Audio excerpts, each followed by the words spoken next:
Yo, what's up, everyone? Welcome back to the Heat Ray Vision podcast. And I got myself Hector, also known as CN6. With me, I got Hive. You already know. And we're going to be reviewing the 4th episode of Secret Invasion. Yup. But before we get into it, guys, you already know, man. Let me get these announcements real quick. You guys can listen to us on Spotify, Apple, Google, SoundCloud, and YouTube. Make sure you follow our socials at Heat Ray Vision Podcast or go to heatrayvisionpodcast.com. You see all the links through there. Also, make sure you follow our second YouTube channel called Heat Ray Vision Clips. That's where we'll upload all of our clips. If you don't have enough time to listen to the whole podcast, we'll post all the highlights through there. Make sure you follow our main page called Heat Ray Vision to stay up to date with any geek news in films, TV, and video games. The socials are at Heat Ray Vision or go to heatrayvision.com. All the socials will be through there. All the links will be down in the description. And real quick, guys, we are going to jump into spoilers. So, like, if you don't want, spoilers, whatever, click away. And not only that, we also do have comments and questions regarding, Secret Invasion or whatever. Stay till the end of the show, right, when we give our review and everything, to where we answer your guys' questions and comments and concerns. And yeah, we'll have another great discussion. But yeah, Secret Invasion season 4, episode 4. Yup. All I gotta say right now, it's about time. Dude. Some shit happened, Dude, right? Bruh. You took the fucking words, bro, out of my mouth. That's literally what I was about to say, too. I was about to say, hey, man, it's about time. It's about time something and happened. You remember, bro? Yeah. Do you remember when we did the review for the last episode? And I said, hey, man, listen, episode 4, bro, some shit's got to go down or something's wrong. Yeah, absolutely. Like, it cannot feel like setup again. Absolutely. These last 3 episodes have been feeling like a lot Yeah, of it would make sense because even if this one was like a setup and then the other, the last 2 episodes, that's where we're finally going to get action. Like, nah, I don't think that would, no. Yeah, and I remember how I said, I was like, hey, man, something's got to happen in episode 4 or something's wrong. Yeah. Fucking shit. So shit finally happened. Not only that, and even the continued great dialogue also happens and stuff. We learn a lot of new things. Yeah, we're going to talk about that. Yeah, we'll talk about that. Later. But so one thing I guess it kind of confirms, like from the last episode, really quickly in the very beginning, is that Guy is not dead. Remember that? Yeah, and I'm gonna be real with you, bro. When I saw that she was alive, was alive, I was like, okay, thank God. Like, I was glad. Yeah. Because I just felt. Remember how we talked about how we felt like her death didn't Just really felt empty. and felt Like, empty yeah. and didn't really feel earned or nothing like that. Yeah. And usually when they do that, when shows do that, when they just kill off a character, you don't really care. You're kind of like, oh, I guess that person's dead now. Yeah. It's because most likely that motherfucker's not dead. Yeah. Like, they're probably in. Sure enough, she comes back. But we find out that the reason she lived through that gunshot is because she actually gave herself powers through that machine, the device thing. So she's actually now a Super Skrull. Yep. And she has the I forgot the name of the people, but she basically has the power of the fire people from Iron Man 3, which I forgot what the name of the I forgot what they were called too. Yeah, remember I remember in one of the episodes we reviewed, I think it was the last episode, someone nice enough went to the comments. Yeah, I could maybe look that up real quickly. And broke down what the computer screen, like all the different powers that, like, it was like the Groot one and then like all this other shit. And one of them, I forgot what it was, what the one power type was called, but it was the fire people from Iron Man 3. And that's why she lived through that. Because, if you remember in Iron Man 3, those fire people, they would like literally get their limbs cut off and that bitch would like regenerate back up. Yeah. So it made a lot of sense that she lived through a gunshot in the stomach. Yeah. Okay, so I got it right here. It's from TJ, bro. I called you Entov before, but I finally figured out your name, man. Shout out to you, TJ. Yeah, he says Cole Obsidian from when his arm got cut in Infinity War. That's the big dude. Extremist from Iron Man 3, the Extremist, yeah. And then the Frost being from Thor: The Dark World. Okay.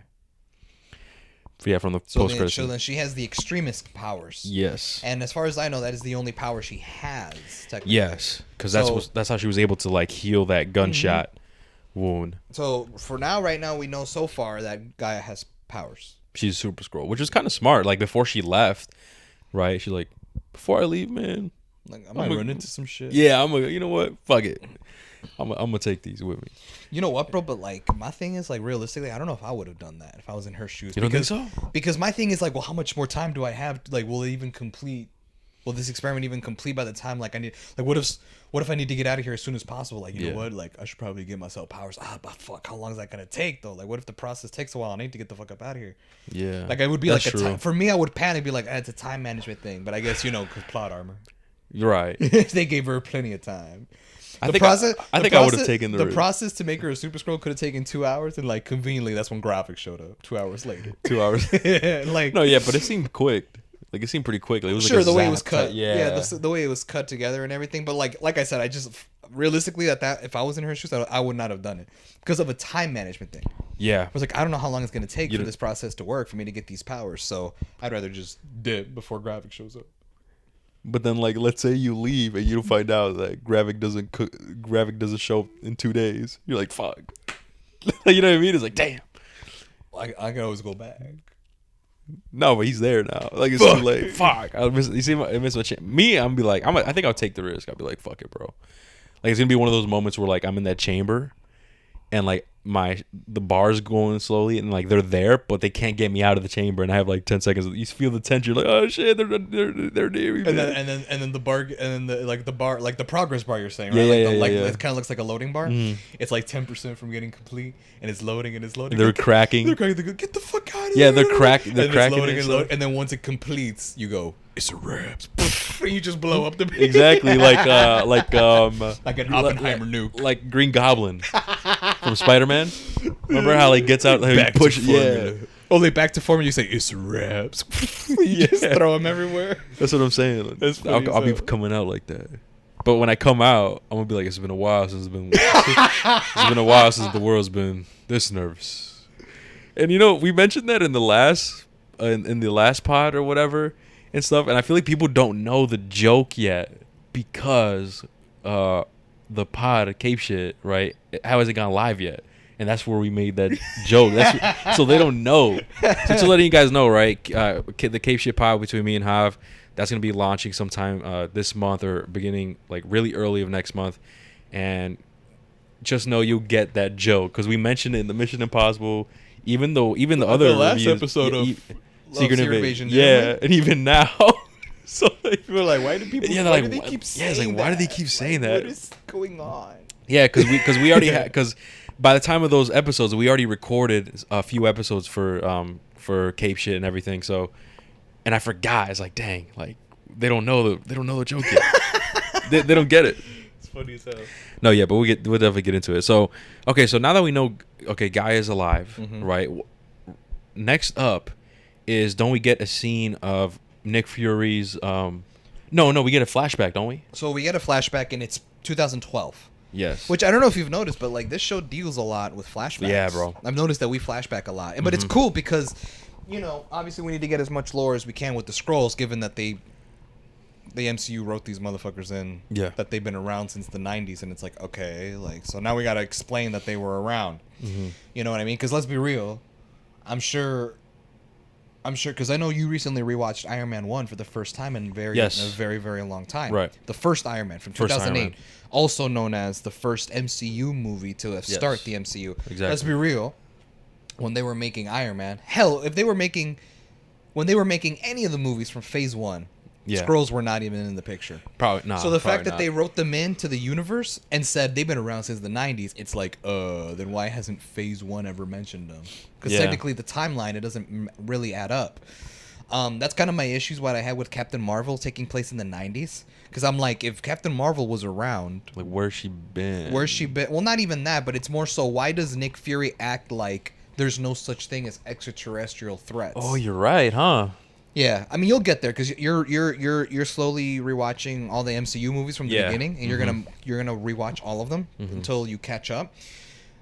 Especially when you get to the first Avengers movie, you're gonna notice that Nick Fury talks about how like, hey man, like there are people out there way powerful than us from other worlds and shit like that. And he brings up Thor.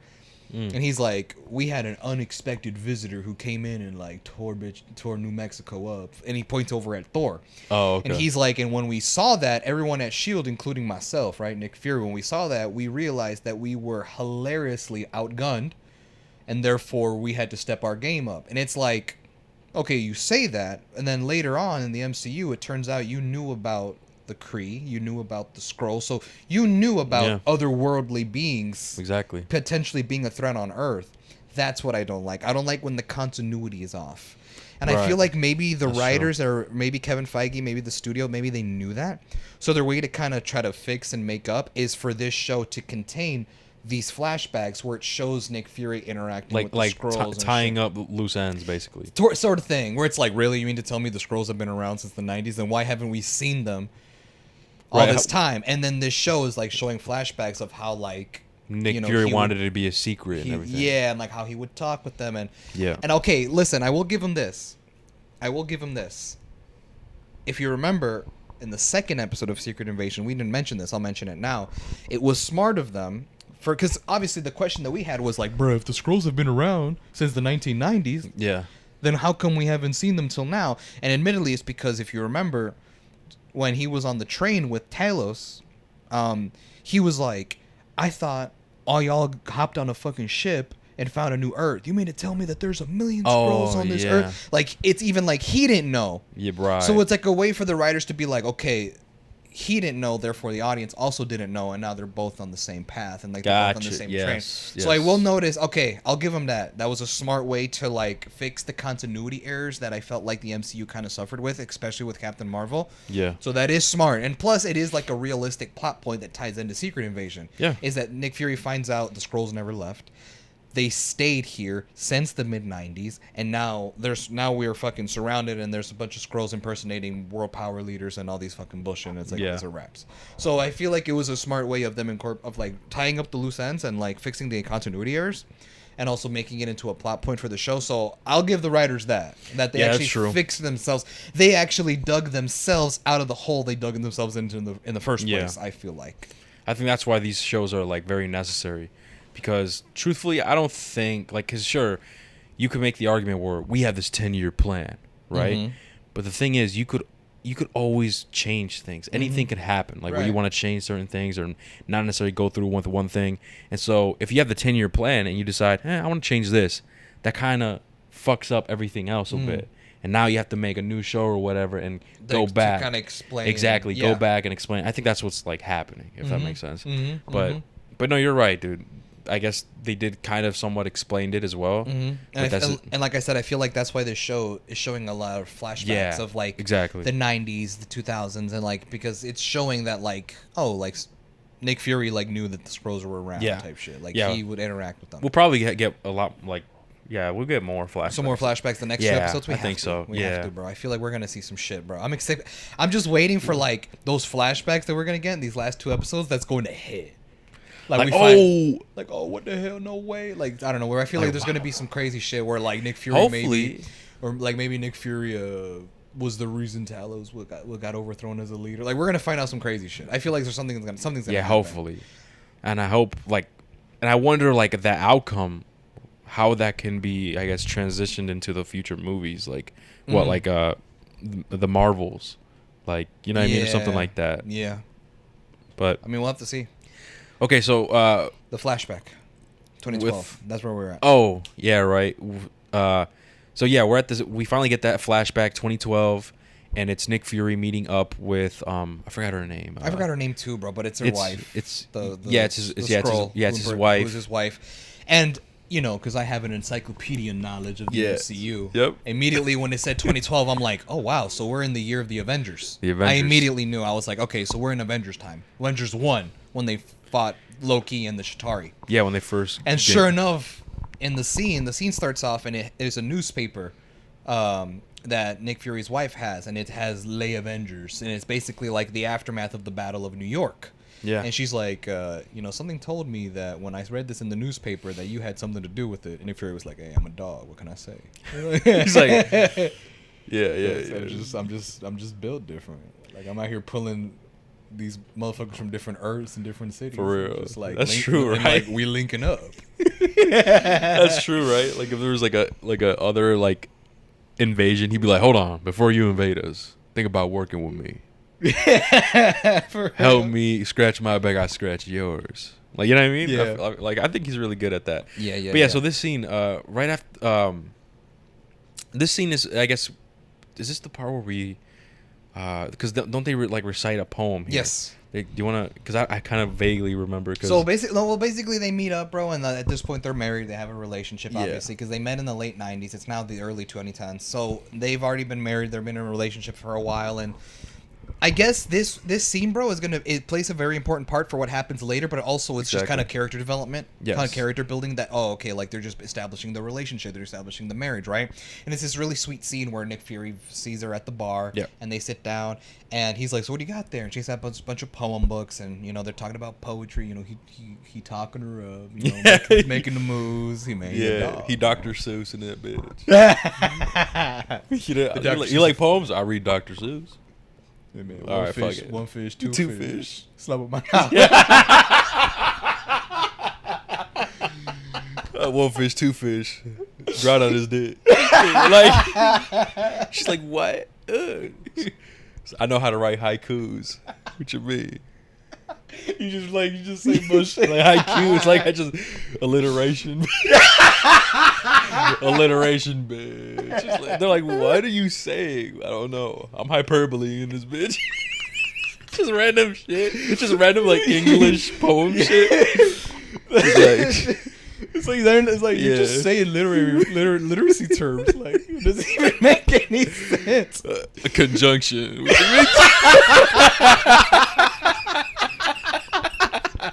Conjunction. What's your function? What you mean? I'm trying to get lit at the function. What you mean? She's like, what do you say? All right, never mind.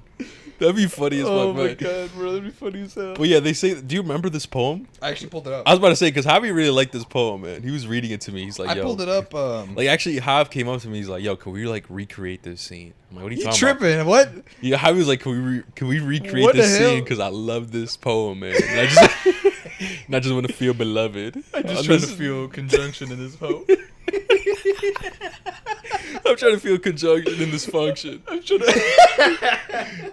Oh my god, that's funny as fuck, bro. That's funny as hell. Wait, what's that? Fuck, what's that? You know when you write like an essay and you have to do like the 2 spaces before you start an indent? Yeah. I'll be indented on that bitch, man. I'll be indented. Let me make an indent in your pussy. But not the scroll. Not the scroll. I don't want the. You gotta change the Jenna Ortega type shit. Oh, I just realized, dude. Maybe that's why he's like. Wait, what? He's like, yo, like. Maybe he's like, yo, I could get with this scroll because like she could turn into anybody. Well, technically they gotta have him in the chamber or some shit, right? Yeah. Like, I guess in the comics, like I guess it's a little bit differently and stuff. But yeah, I was like, holy shit, that'd be fucking crazy. Or okay, anyways, you know what, tonight, babe, just switch to somebody else. Who? Like, what? Have. It's crazy. All right, okay. Have. What's the poem? So basically, like I said, Nick Fury's talking her up, and they're like being all cute and whatever. And he asks her if she has a favorite poem, and she says yes. Excuse me. And the poem that she recites is called "Late Fragment" by Raymond Carver. And it's not really a poem. She even explains that it's more so a conversation. And the poem goes, and did you get what you wanted from this life, even so? Yeah, the person responds with, I did. The person replies back, and what did you want? To which the person replies, to call myself beloved, to feel myself beloved on the earth. And I was like, damn, that's a really nice like poem. I really like that. Like it kind of stuck with me, right? And I was like, cool. And then that's when the flashback ends, and now we're in present time. And I was like, okay, I get it. That scene was to kind of like character build, like show that their marriage and show that they were in love. But that poem and that whole scene ties back a little later in the episode, and that actually it makes it hit hard. Like comes full circle. It comes full circle, bro. But before that happens, we see I don't know if I want to forget anything. I remember that there was a scene where Talos meets up with Gaia. Like, they were talking on a bench. Oh, yeah. They were talking, but they weren't talking nothing crazy. It was just more so like, hey, I want to be there to protect you and help you. And she's like, I can be on my own. I think I it don't need your help. And she just runs off. Oh, really? I thought it was like he was trying to convince that, hey, like, these people are worth, like, saving type shit, or, like, we could coexist here. And she's like, nah, fuck that. I want my own earth. I want my own home. Oh, that's right, because she says, don't you want to live in your own skin? Yes, right. Remember that? Yeah, you're right. So that's the conflict where Gaia obviously is helping out her father and like Nick Fury and everything, but she still has that, you know, part of rebellion in her. Is like, yes, dude, like I want to live in my own skin, man. Yeah. I want to have my own place. Yeah. And then Talos, he's like, hey, I'm sorry, but this is the best we got as of right now, you know? Yeah, I remember So, now. yeah, remember that? Okay. So there was that. Was Yeah. there anything that happened before? Oh, No, yes. what? Yes. Yeah, bruh.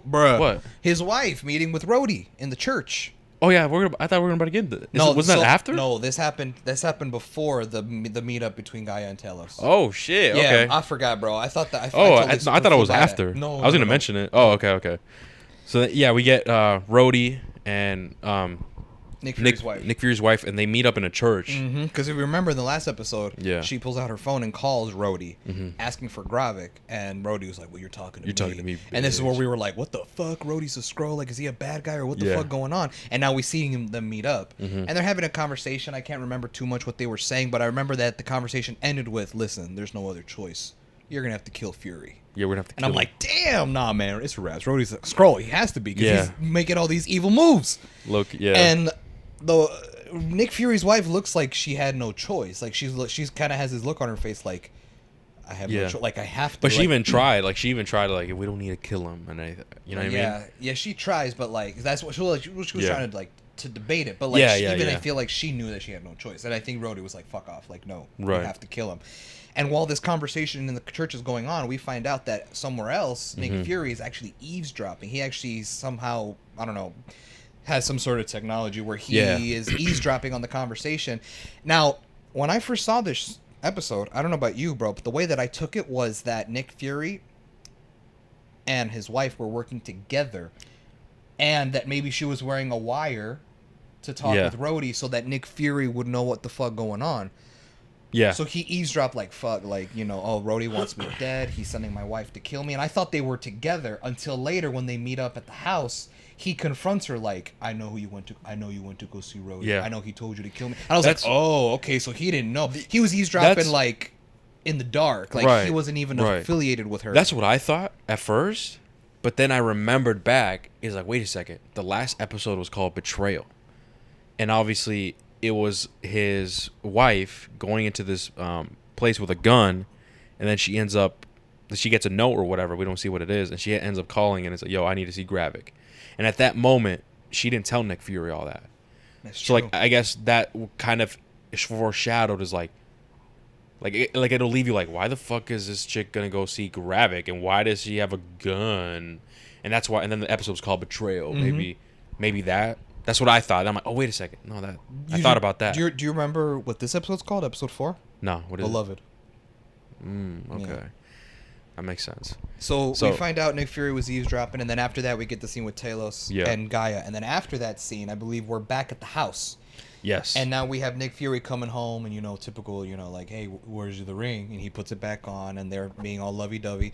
And then they have this conversation. I kind of forget what they're talking about, but they eventually sit down at the dinner table, and Nick Fury just confronts her straight up, just being like, I know where you were. I know you went to the church. I know you went to go see Rhodes. And I know he tasked you to kill me, and I don't know if you're going to do it with the pistol you got under your table. And, like, he's basically, like, figuring her out and shit. Exactly. And then sure enough, she pulls out the pistol and, like, places it on the table. Yeah. And then Nick Fury pulls out his pistol, puts it on the table.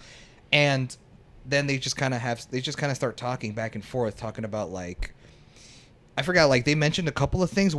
There's two things that in that conversation that I do remember. One of them was Nick Fury, like, he kind of knows that something's going to happen. Like, one of them are going to die, or some bullshit's going to go on. So he's like, in his way of, like, any last words is that he asked her, you know, since you're a Skrull, why did you take on the form of this woman? Who is this woman that you took the form of? And she explains that the woman that she is taking the form of is a woman who had, like, some sort of illness, and she was in a hospital dying. And that, I don't know how she knew her. I don't know if Skrull herself was if she was I she think a nurse or something, or I think she was portraying somebody, like, in the medical field, and was and met this patient. Yeah. And so she's like, you know, we actually befriended each other. We would talk all the time, blah, blah, blah. And when I told her about my true self and what I can do and blah, blah, blah. That's crazy, though, that she actually, like, opened up to her. And that was, like, Nick Fury's, no, don't be doing that shit. But she ended up showing her true self and confiding in this woman, whatever. And obviously you built that bond because like if you're taking care of her as like a patient, she's terminally ill or whatever, like I could see that. Yeah, you know? definitely. But And so what happens is that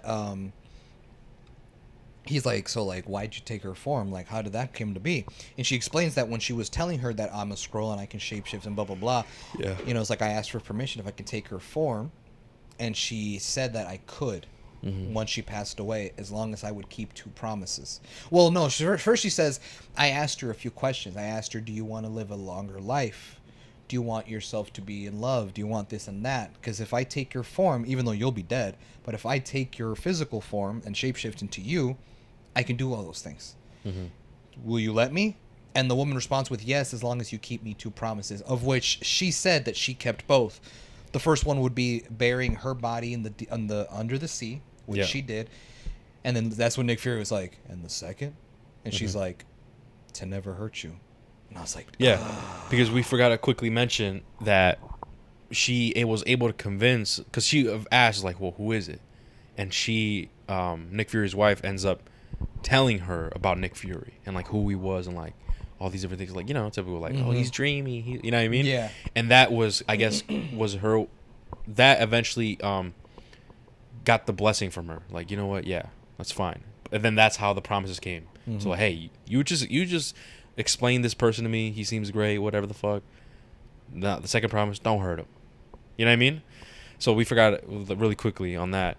But yeah, I was like, dang, bro, like that's some heartfelt shit. And like another thing that she mentioned as well, bro, is, I don't know if you remember, she also said that like that she's still taking care of her parents. Yeah, that she's still a daughter to them. Yes, dude. And I was talking about I was watching it with Mario. We were drinking and stuff. That's why there's maybe some things I don't remember, but we were talking about that. Like, bro, what the fuck? Like, her parents still think that she's alive. And to me, then that's what I guess asked the question to Mario is like, you think that's fucked up, man? That is pretty weird. Because that is kind of weird because they think that, oh, you're this, whatever. But then again, she has all the memories of her, right? Yeah. Based off what we like, how we see and everything. Yep. So I guess she's able to reference everything whenever they have conversations. But to me, it's kind of like their parents are kind of living like a lie. And also her, you know, technically, she's also living a lie as well. Yeah. Because that's not her. And to me, it's kind of like there's never going to be that closure. You know what I mean? Because let's say even if she does die, right? She's going to transform to a scroll. Her parents are going to see that shit. They're like, what the fuck?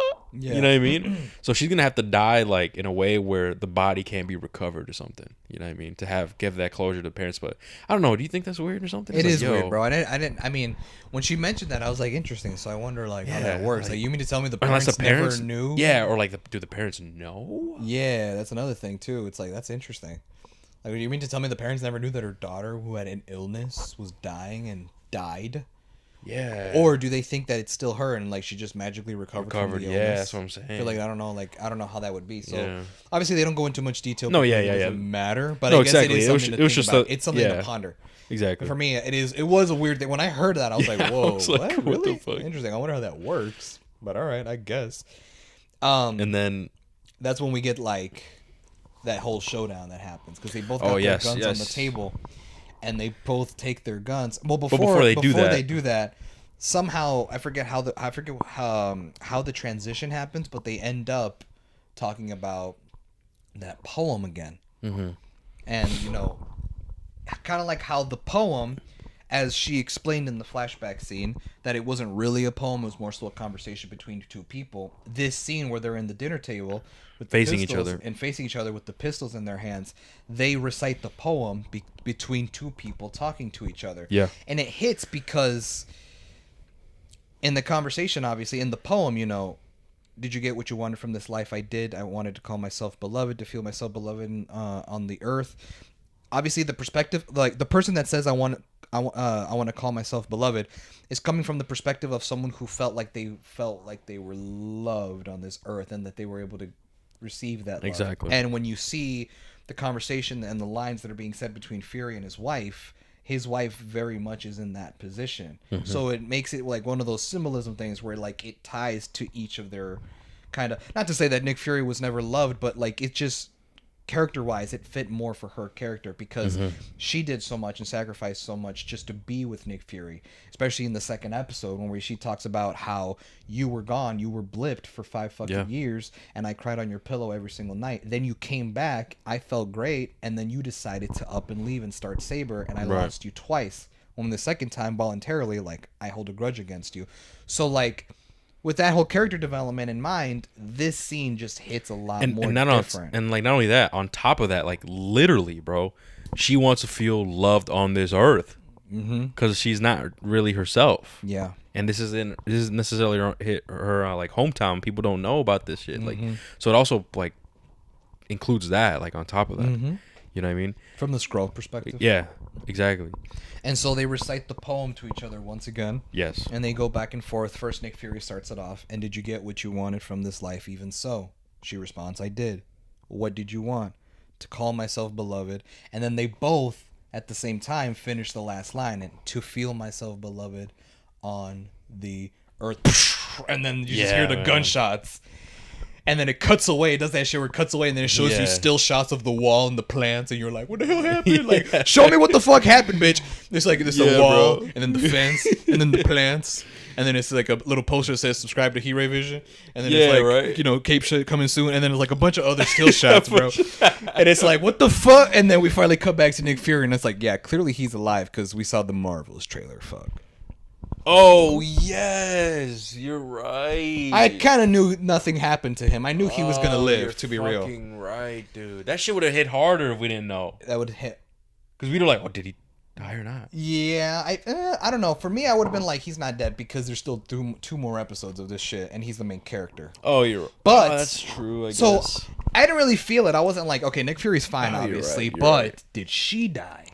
Yeah, you're right. I feel like Nick Fury has plot armor, unfortunately. Like, he cannot die because this is his show, but she can be the expendable one. Yeah, so right, really, I wasn't like, who died? To me, it was, dead? Did she die? Yeah. And when it shows that he was pointing the gun, goes back to his wife, and his wife's alive. And you see that he actually pointed the gun away from her head and shot the wall behind her. And then you see that she did the same thing, pointed the gun away and shot the wall behind him. Yeah. So they both spared each other. And bro, just because Samuel L. Jackson, he's such a great actor. Yeah. He delivers all his lines like fire. Like, it's just casual Samuel L. Jackson. After that scene where they missed the shot, he goes, I don't know if we should get divorced or renew our vows. Yeah. Right. I was like, that's such a funny ass line. Oh, and like, this is what I think happened. Because like I said, guys, I saw this episode with Mario, and you know, unfortunately, he couldn't be here with us to review it together. But we were like drinking and stuff, and so when that scene happened, Mario was like, "I don't get it." He's like, "I don't get it. What's there not to like? What's get? going on?" Right, and I'm like, and then I explain it to him, and like, here's the thing, I want to explain it to you, and like, let me know if I'm correct, like, of what it's insinuating, because like I said, unless I'm wrong, because I was drunk or something, right? Okay. This is what I think the reason why they did that, why they pulled the guns out and they wanted to kill each other and like they shot, like they fake shot, right? Is like the Nick Fury's wife did that, right, in hopes of like Nick Fury reacting and killing her. And sparing his life, and Nick Fury vice versa. I don't know. Okay, this is a good theory. Yeah. I had my own, but it's very different from yours. Yeah, I wanted to hear yours. So mine was that. Hey man, I was kind of drunk, bro. But it makes sense. Like, I get it. It's like a psychological thing. Yeah. But my thing, the way that I interpreted it was that, obviously she was tasked to kill Fury, orders given by Gravik, and because for some reason if she doesn't go through with it, bad shit's gonna happen. She's somehow involved with all these Skrull rebellion and the Gravik shit, and obviously Nick Fury has to defend himself, and unfortunately is gonna have to kill his own wife, the woman he loves, in order to save himself. So when I saw that they both pointed the gun and shot and purposely missed, was kind of like the full circle, I guess, resolution that the poem of them wanting to feel beloved on this earth, and it turns out that they were beloved to each other, and that they couldn't go through with having to kill the person that they loved. So they pointed the gun away from their face purposely and missed the shot. which is why he says, I don't know if we should get divorced or renew our vows, because obviously we didn't kill each other because we love each other. You're right. However, at the same time, Nick Fury, I guess, still is kind of petty, is still kind of like has a grudge or whatever against her because she still had the orders to kill him and all this other shit. She's somehow involved with the Skrulls and Gravik. So when he's like, you know, hey, they're going to come after you, so you should probably go into hiding or something. I, in the meanwhile, got to go finish some business. And so before he leaves, she says, I have a question. And that's when Nick Fury's like, what's up? And she goes, would you have loved me in my natural form? And Nick Fury, like, it's just like a pause where they're just looking at each other. And I'm actually like, oh shit. And then Nick Fury doesn't reply. Fuck. For like a few seconds. And he just starts walking away. And I was like, no, that's fucked. And then before he walks out of frame through the door, he stops again, turns around, and just hits her with a, I guess we'll never know. Walks out. And that scene, bro, hit, man. I was like, fuck, bro. Like, that's all she wants, man. That's that. Not only that, but also like, because you know he's hurting. There was hurt. You could tell in his voice there was hurt when he said, "Guess we'll never know." Like you could just tell that motherfucker wasn't hurt. Well, yeah, bro. Like, his wife was planning to kill his ass. That's what I'm saying. Yeah. So that whole scene, man. And you know what, man? Listen, I get it, guys. I'm sorry. I'm annoying. I feel like a broken record. But, dude, the dialogue in this show just fucking hits, man. Yeah. Every scene where there are two characters talking, bro, it feels like I'm watching Daredevil from Netflix. Like, the dialogue is just there and it's investing. And, like, this is, like, the 10th scene to prove that. And there are, like, I want to say one more scene after this that were of a conversation that's also engaging, but like, bro, the scenes and like, I'm gonna be real with you, bro, and I didn't really mention this in the last few episodes. I want to mention it now, but like, I was surprised as to how affected I was at this scene because I actually felt bad for Nick Fury, but I also felt bad for his wife. Because now the marriage doesn't seem like the same. Now it seems broken, especially because we see them in love and how they're kind of going through hardships in episode 2. Yeah. We see the flashbacks of how they first met and how he goes to the diner and he's like, oh, I'm actually meeting someone. And she's like, are you now? And he goes, oh, it's you. Yeah. But it's because she's like in human form. He's always seen her as a Skrull. Yeah. And then we see the flashback of 2012 with the Avengers and the poem and all this shit. And it was one of those things where I was surprised how affected I was at a character that I just met. And yet now I feel so much for this character, Nick Fury's wife, even though I just met this character. Yeah. That I guess it kind of like lightning. It struck in my head and I'm like, oh my God, are we going back to the roots of the old MCU where we're getting introduced to new characters and the writing is on point to where we actually give a fuck? Like we actually like them? Because I'm going to be real with you, bro. Like some of the new characters that we were introduced to in Phase 4, a lot of them were cool, but a lot of them I didn't give a fuck about. Like I'll give you an example. Like, like Falcon and Winter Soldier. Yeah. The Chris Walker, the Captain America, right, who becomes U.S. agent. I actually fucked with him, and the writing for him was cool. And I even liked his little buddy, the one that ends up getting killed, Lamar, like the one where he goes on a killer rampage. That motherfucker. Yeah. But like, I didn't really care for the villain in that movie. You know what I mean? And I didn't really care about Peggy Carter's niece becoming. What was that person's name again? Like she was like she find out she was a villain. She finds out that she was like the person that hired the terrorist people or whatever. I forgot, bro. Yeah, I forgot the name that she gave herself, but like I didn't really care about her either. Yeah, okay. That makes sense. Shang-Chi himself was cool, his dad was cool, and like, but I didn't care for Awkwafina's character, the love interest, the girl that like is buddy with him in the valet job that they have. I didn't really give a fuck. Really? You didn't like her? She was. I mean, I'm just kind of like, all right, whatever. Like the one that like was like transformed into like she was using like bow and arrows and shit. That girl? Was it her? I thought that was his sister or like somebody else, some other woman. Was it? It was somebody else, bro. Are you sure? I could have sworn it was her. I remember. Oh, but it was her though. The one that she's like kind of funny. Yeah. Like that girl. Yeah. Oh, you didn't. I liked her. Like, I was just kind of like, whatever. Eternals, bro. I mean, I liked Eternals, but there's just way too many characters, way more than Guardians did. So, like, I felt like it was kind of hard for me to try to get close to any of these characters. Since you mentioned Eternals, right? And I wonder, because, like, you know, because most people hate this movie, man. They don't Eternals? like it a lot. They don't like it. And me personally, I didn't think it was that bad. I didn't think it was that bad, but I wouldn't also call it great. Like, I think it's good. Yes. Yeah. I enjoyed it. A little too long. I feel like the pacing just wasn't right in a couple of scenes, but the characters I thought were cool. The villain was like, man, whatever. Hey, man, that the only sex scene we got in the MCU, bro. Remember that when Cersei was getting crazy with Icarus? And I was like, let me slide. Was it really the only sex scene? I think so, bro. Because what about the one with Iron Man? Yeah, I mean, yeah, but like that was more so them just kind of like roughing around on the bed and whatever. All but right. like in Eternals, they were straight up nude. But like the camera just wasn't showing the stomach down. Oh, okay. But like it was straight up like implying. It was like, what the fuck? But yeah, man, I just felt like a lot of the new characters that we were introduced to in Phase 4, it was just really hard for me to try to get connected to them. So when I realized how much this scene affected me with Nick Fury's wife, I'm like, oh shit, like is the MCU finally going to go back to this fire-ass writing where like they're going to start making all the characters feel relevant and feel important and all this shit? And like, because if you notice, bro, you know, despite my gripes, this show, like, you know, the first 3 episodes feeling like setup and it's kind of like a slow start and blah, blah, blah, bro. But like, there are some humor. There is some jokes in this show, but it never crossed like Love and Thunder vibes, bro.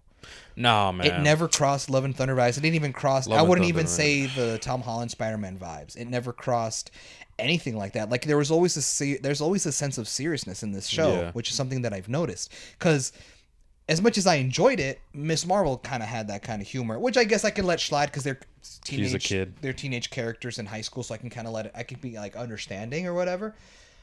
But like other shows, like dude, did you speak it like? Sorry, can you put a pin in that real quick? Because we mentioned Miss Marvel. Okay. So like in the comic book world, I mean, the whole thing that's happening that's controversial is Miss Marvel's death, right? Yeah, in the Amazing Spider-Man series, no? Right, that she's dying, right? People are mourning and stuff, and people are saying that like because she's an Inhuman, that she's gonna come back as a mutant that's gonna resemble like the MCU. Gotcha. And people were like upset about that shit and like, or like, what the fuck's going on? Like this character's like barely new because I think her story was what in 2016 or something, 2017. It was fairly recent, like something like that. I don't even think it. I'm gonna go on a limb here and say I don't think her story has even been a decade long. Yeah, no, definitely not.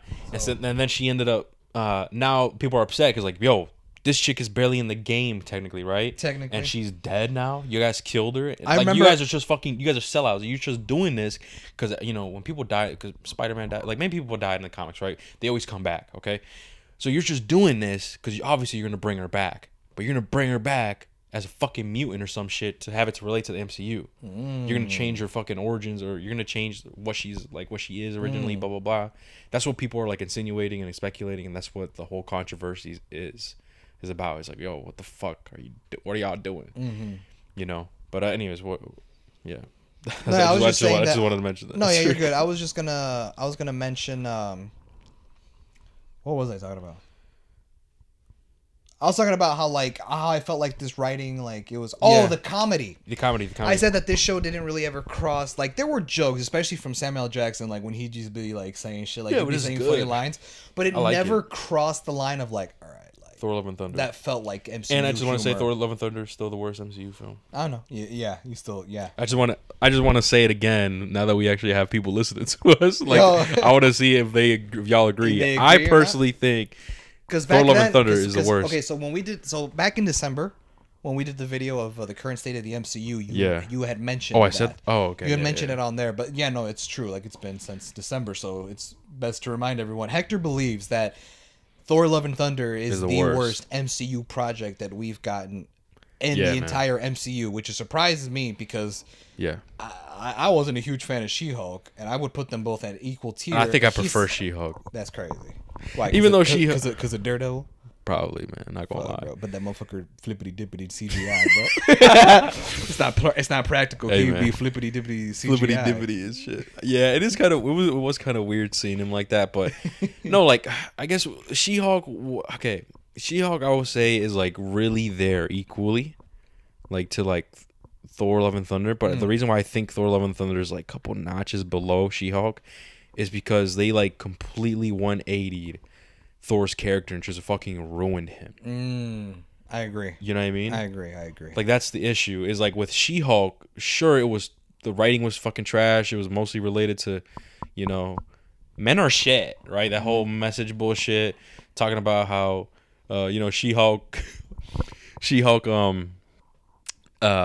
went through more shit than Bruce, and her going through more shit was being catcalled and like, okay, that type of stuff. Okay, listen, I know. Like, listen, because I'm warning you.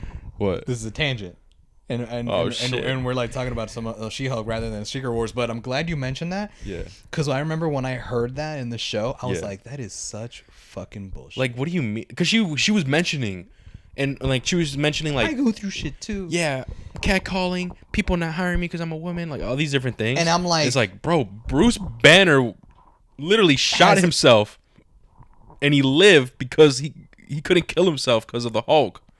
Not like, even that. And other he shit. Literally has an entire other alter ego that he literally cannot control. Exactly. Where whenever he becomes that alter ego, yeah, bro, just nothing but destruction and chaos ensues, and he just ends up, he is a destroyer, and he brings nothing but pain and hurt to like if he's going crazy in New York City, like he busting buildings and all this bullshit. Like, do you remember in Avengers 2 when Scarlet Witch, like, she was a bad guy at the time working with Ultron, she mind controls Bruce, and then he turns into a rageful Hulk and starts fucking up the town nearby, and that's when Tony Stark comes in with the Hulk, the oh my god, what's the suit called? What's it? The suit that he puts on to fight Hulk.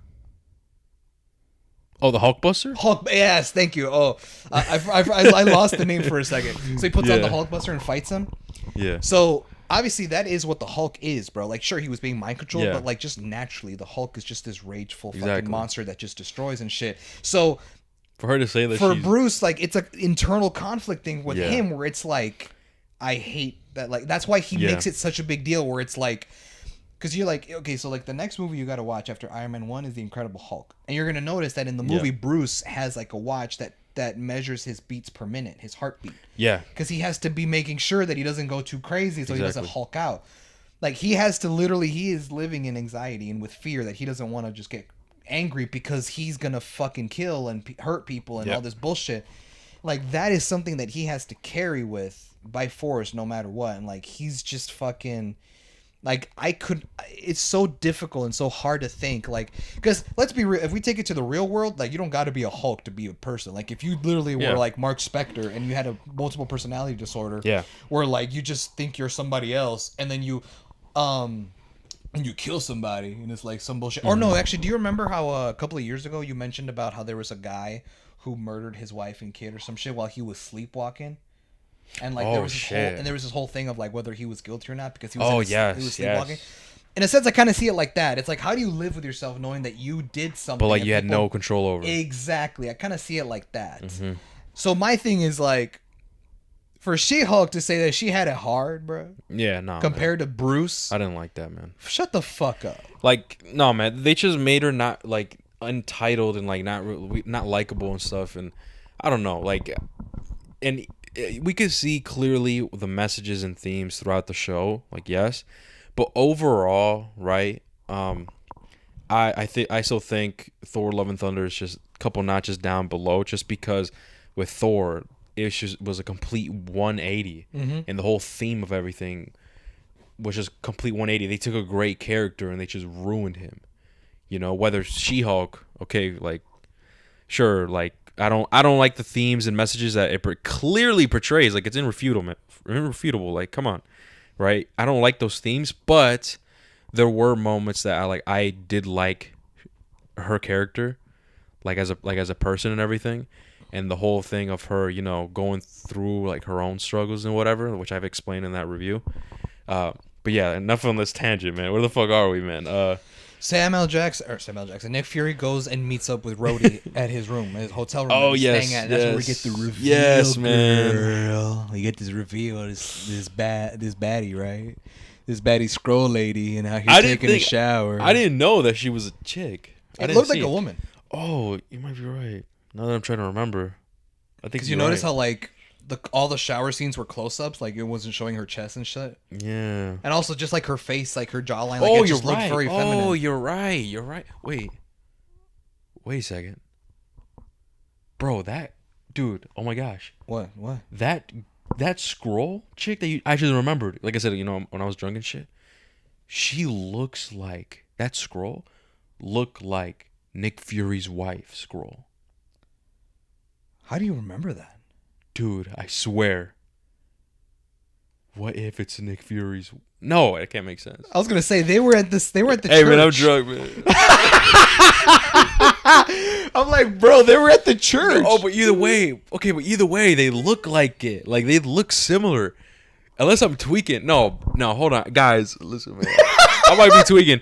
Comment down below, whatever fuck. But tell me that scroll did not look like Nick Fury's wife's scroll. Like they look as maybe to save money they just had her play as that as well or something. Yeah. I was like, hey, we need a scroll for this scene. And you're already in makeup. Yeah, you're already in makeup. Come on. You know what I mean? But no, I swear to God, like I want to go back actually after this whole situation. I want to go back and like see it and like I want to show you because I'm pretty sure it's the same scroll. And I was reaching. I was about like, yo, what if it's real? I'm like. Like they were literally at the same fucking. But they were there together, bro. That's funny as fuck. Yeah, you're right. They were there together. Man. That doesn't make sense. We see this scroll. My bad, yo. She's showering, right? Baddie ass. Right. Out here getting kind of freaky deaky, whatever. And then she gets out the shower. She's drying herself off. And you know how like when you take a hot shower, the mirror's all foggy and shit. Yeah. And she sees her blurry ass reflection, and you just see that it's a green scroll. But when she puts her hand on the mirror and wipes the fog out, she shapeshifts to Rhodey. Yep. And my theory was correct. Rhodey is a fucking scroll. Like, it's confirmed, right? And I figured because since we've seen him in episode, I believe it was episode 2, when he has that whole talk at the pub, like at the diner shit with Nick Fury about how you're fired and blah, blah, blah. He's coming across a little villainous, so I picked it up and I'm like, bro, let me find out Nick Fury. Let me find out Rhodey's a scroll. Now, that being said, I'm glad we've gotten here. Okay. Because I got a lot of thoughts to say about this, and I'm sure you will too. Okay. But now, here's my thing. My theory was, I bet you Rhodey in this show is a Skrull. A Skrull impersonating the real Rhodey, and Rhodey's in that, like, chamber thing where, like, they're keeping all the people there. Mm-hmm. Like, in I don't know, cryo sleep on some Halo shit. I don't know what the fuck it is. Yeah, the cryo sleep. And a lot of people, when they saw this bathroom scene of the Skrull girl shape-shifting to Rhodey, man, a lot of these people are kind of tweaking and they out here jumping to hella conclusions. Did you ever see that? No, I haven't. So I went on TikTok and a bunch of people are putting up, it's been confirmed, blah, blah, blah, Rhodey's a Skrull. And I was like, yeah, I was right, blah, blah, blah. It's a wrap for all of y'all because Rhodey's been a Skrull this whole time. I don't know about that. I was like, what? I don't know about that. I'm like, no, he was not. Come on, y'all. Y'all stupid as fuck. And then there were people who are making theories talking about explaining how Rhodey was Skrull this whole time. So a lot of people are leaning towards a theory that, but here's the thing, I don't think so, man. It just doesn't make sense. A lot of people, there's a bunch of theories going around about how explaining why and how Rhodey has been a Skrull this entire time since we met him in Iron Man 1, or even since those Skrulls have been around since the 90s. And the one theory that for some reason everyone's leaning towards more is that Rhodey becomes a Skrull. A Skrull comes in, takes Rhodey's place after Civil War, when Vision fucks up his arc reactor and he free falls from hundreds of feet. Remember when he was going after Captain America in the plane? Oh, and Vision hits his chest thing and the suit, the War Machine suit just shuts down and he free falls and that's how he gets paralyzed. So a lot of people think that when he was off screen, rushed to the hospital to attend his wounds, that's when a Skrull could have slipped in his place. And then he would have been a Skrull from then on to this present time. So he was a Skrull in Endgame? Nah, I don't think so, man. Not even Endgame, in Infinity War. Yeah, like in everything else. In the one scene in the one episode he was in Falcon and Winter Soldier and all that shit. And I'm like, and I go, where's y'all proof? Why do y'all think that's a reason? What do you mean, bitch? Like, Nick Fury's wife as a Skrull took that lady's place in the hospital. That's your backup. Yeah, that's your evidence, bitch. Here's a good one. You ready for this one? What? You ready to laugh? What? A lot of people think, oh no, he became a Skrull in Iron Man 2. What? And I'm like, why? How? I go, what do you mean, bro? Like, why do you think they recasted Rhodey a different actor? Get the fuck out It's of like, here. what do you mean, cowgirl? Like, Oh what if that's their explanation? Because the actual actor's different. Like that, He took his place, so yeah, he's the so Skrull. Skrull. No, man. No, that's hey, dumb as it was fuck. Terrence Howard in the Iron Man movie, but then Yeah. Iron Man 2, it's Don Cheadle, who we see as Rhodey in all Right. these movies. Hey, man, what if he was a Skrull since what the fuck are you talking No, I about? think they're reaching, man. I think feel that's like hardcore they're reaching. But bro, no, I'm telling you, go on TikTok. They're like, for real? There are people who think that this is real, and it's Dude. like, you guys are dumb as fuck. Have we're saying this, bro, but what if we're wrong? I don't want to be, bro. No, but Like, here's what the if thing. we're wrong? Okay, but here's the thing. Right. But here's the thing. Look. Hear me out. Hear me out. Okay. If we are wrong, Yeah. the MCU, I'm gonna be real, is kind of doomed. I Oh, think this can ruin the MCU. Low key, it might. You know why? Because here's the thing. Let's say Rhodey was a Skrull this entire fucking time from when we first meet him in Iron Man 1. Granted, he was played by a different actor, but granted, he was still around. Yeah. Let's say he was played as a Skrull since then. Okay. Well, you know what? Realistically, now let's make it a little more realistic. Let's say let's do that that really famous theory where he became a Skrull during Civil War. Okay. Right, like after he got paralyzed and all that bullshit. Yeah, instead of the recast, right? Yeah, right. What the fuck? These people are stupid, bro. Okay, let's say that theory was correct. Let's say that was correct. Let's say he was a Skrull this entire time and we never knew. Here's what doesn't make sense, though. From a character development perspective, it doesn't make sense. Because how is it that this Skrull can impersonate Colonel James Rhodes, aka Iron Man, and put on this, or Iron Man, aka War Machine, put on the War Machine suit, fight alongside the Avengers, fight against the Ultron, fight against Thanos in the Infinity War and the Battle for Earth, and like, you know, when the blip came back and all this bullshit. How do you mean to tell me that this Skrull impersonating Rhodey all this time does all this good shit for humanity?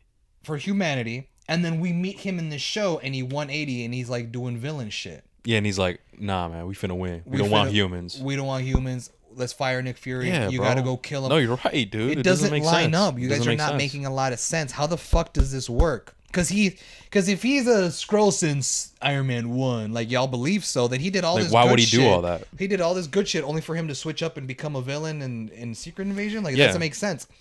And it's like, well, who knows? What if, like, you know, he became a villain later on? It's like, it doesn't make sense because I don't know what the timeline is, bro, but like, I assume Endgame and Secret Invasion don't take place too far off away from each other. Okay. I don't know how many months We don't or- know yet. I don't know how many months or years really they take place, but like, how much villainy could this motherfucker have like fallen into in that span of time? Especially when he's done so much good. It doesn't make sense. You guys are fucking tweaking because it just doesn't make sense. Now here's another thing. Here's another thing that doesn't make sense. So fuck y'all theories.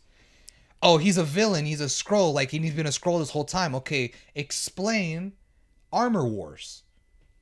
We're going to be getting an what's up with Armor that? Wars movie where Don Cheadle is coming back to play Rhodey, War Machine, and he's going to be the main character, which, by the way, side note, I'm super excited. I like War Machine, bro. I love War That's Machine, fucking man. I sick. think Don Cheadle's a fantastic actor. I think it's a fucking crime that he hasn't gotten his own solo War Machine movie until now, but fuck it, better late than never.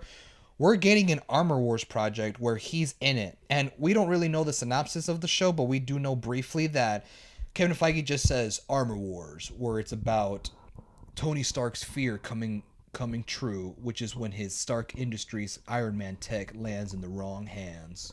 So, shit. So just with that plot in mind and knowing that Rhodey's going to be the main character, okay, Rhodey's going to have to fight whoever it is the wrong hands are, and he's going to have to play hero. How's he going to play hero if he's playing Skrull. villain now? Yeah. No. You're right. It does not make sense. Logically, it does not make sense. That's why I'm saying that if the MCU really does make Rhodey a Skrull this whole time, this ruins the MCU because now they're pulling shit out of their ass to just make themselves different, to make themselves bold. Because here's the thing. I know you haven't seen the movies. I get it, but you'll get there. Star Wars.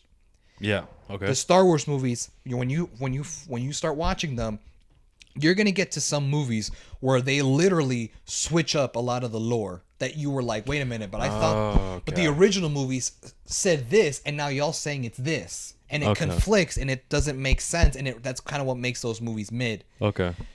The MCU would be shooting themselves in the foot if they did this bullshit, because it would not make not a lot of sense logically. Not only that, like to add on to what you're saying, because everything you're saying is absolutely true, but it's just we wouldn't give a fuck about the character anymore. Like War Machine that we saw from the beginning until like Endgame, whatever, we wouldn't care. It's like there was no actual development. Now you're going back and ruining that character. Exactly. Because now we're gonna go back and watch Civil War. And we're like, oh, he's a Skrull, man. Oh, look, he's a Skrull in here.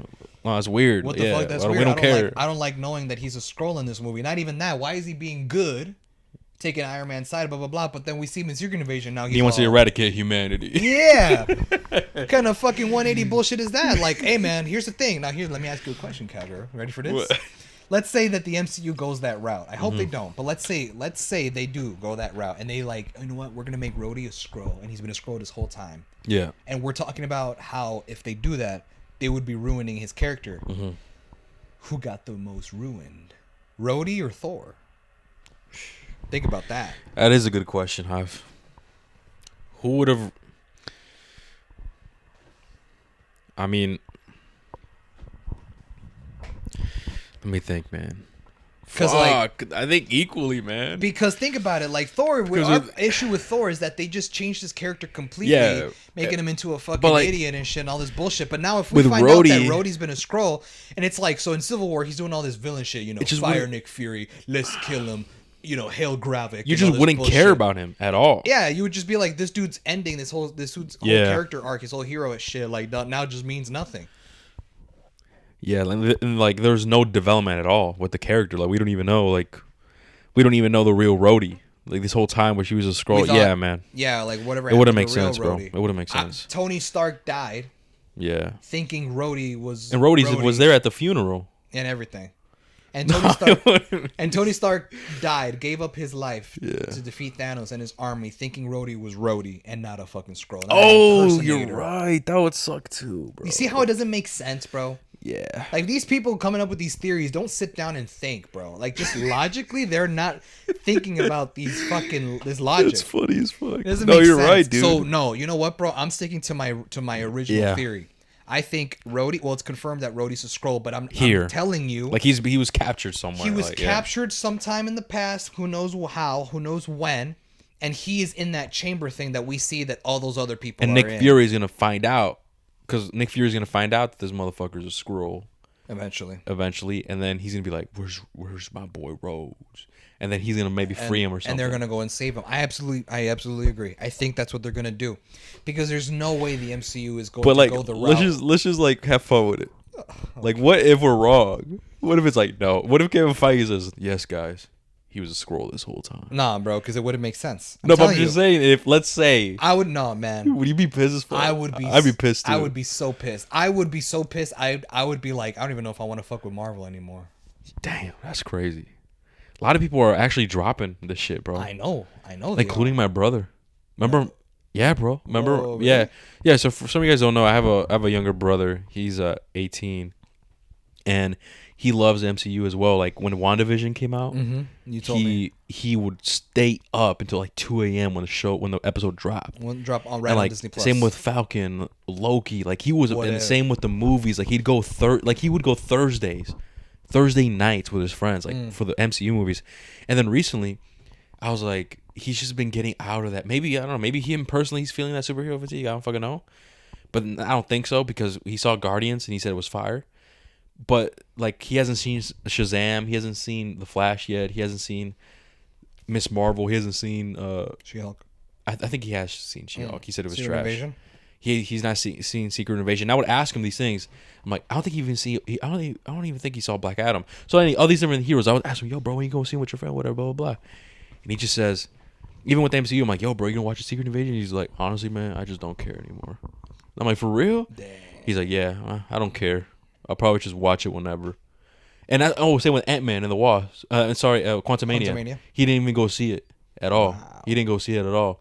And he saw it. he eventually saw it, but legit, maybe I remember this like recent ago, maybe like a month ago, he saw it or something when it came out like online or something. Plus. Yeah, that's when he saw it. But like before, he's like, nah, man, I don't give a fuck. Damn. And I'm like, dang, bro, that sucks, man. But because that's something that we would talk about, like, oh, what'd you think, Loki, or like, you know, just kind of like how we talk, right? Okay. But obviously, like, I'm more advanced, so like I would have more theories and like kind of like how you and I, you know, how we go in depth like this. Mm-hmm. He's not really like that. Like he's just more like, yeah, it was fire. Or like, oh, okay, I get it. Yeah. But, you know what I mean? Yeah. So I would have these convos like this with him. So it sucks. I'm like, dang, bro, he's out of it. And I've seen a lot of people as well, like on social media and everything, that they just are dropping the shit. And like, and it's proof, man. Secret Invasion is the lowest, second to lowest viewed show right now. Like nobody gives a fuck anymore, bro. I know.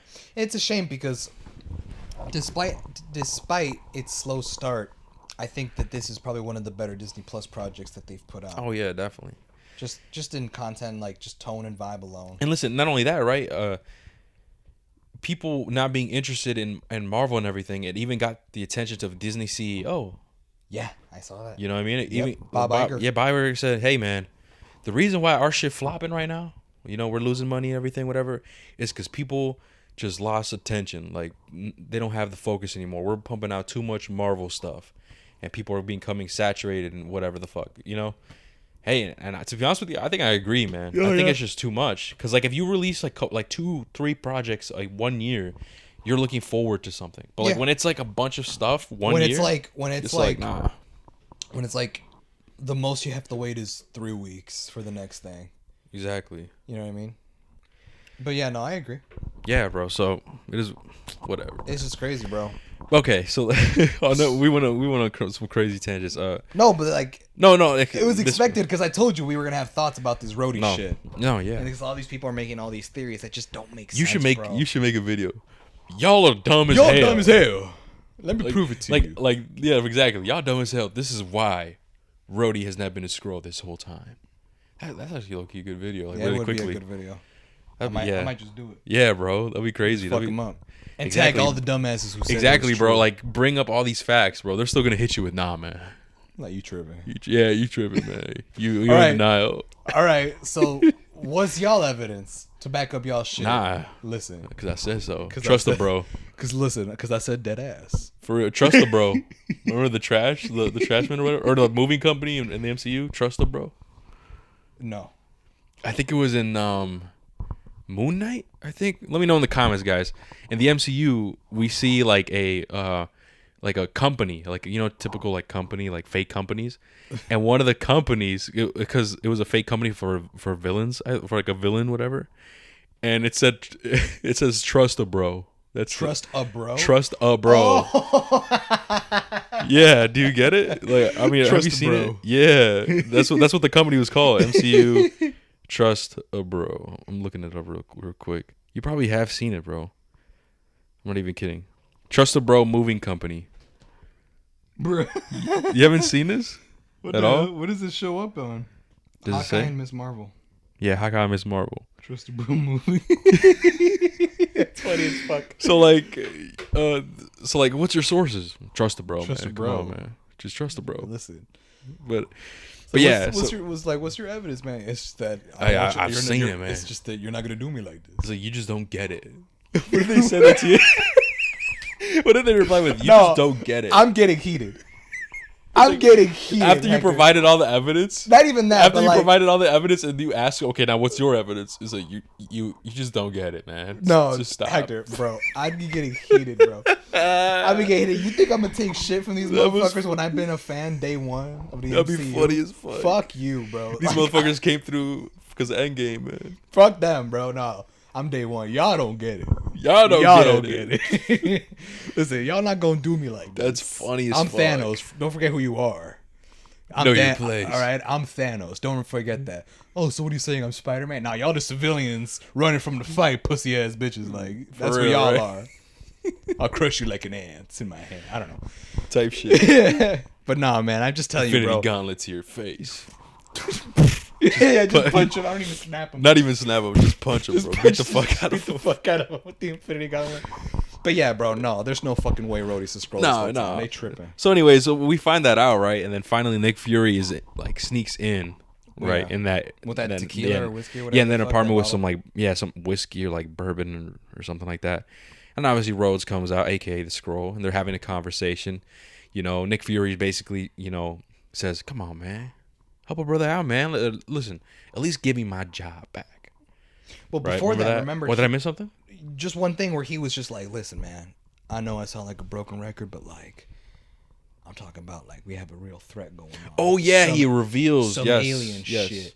And he's like, "Oh, really? This again?" And he's like, "I'm telling you, man, it's true, bro. I feel like there's some shape-shifting alien bitches out here, bro, that are fucking up shit. Like, I'm actually convinced that there are some people, so there are some Skrulls that are getting super close to some like high power world leaders and shit, like, how close, including the president." And he was like, how close? And he's like, "Man, as close as you and I are right now." That's crazy. When he dropped that, I was like, does Nick Fury know? That's what I was thinking too. I'm like, does he know? Does he know? But no, I don't think he does. But like, obviously, I don't think he knows.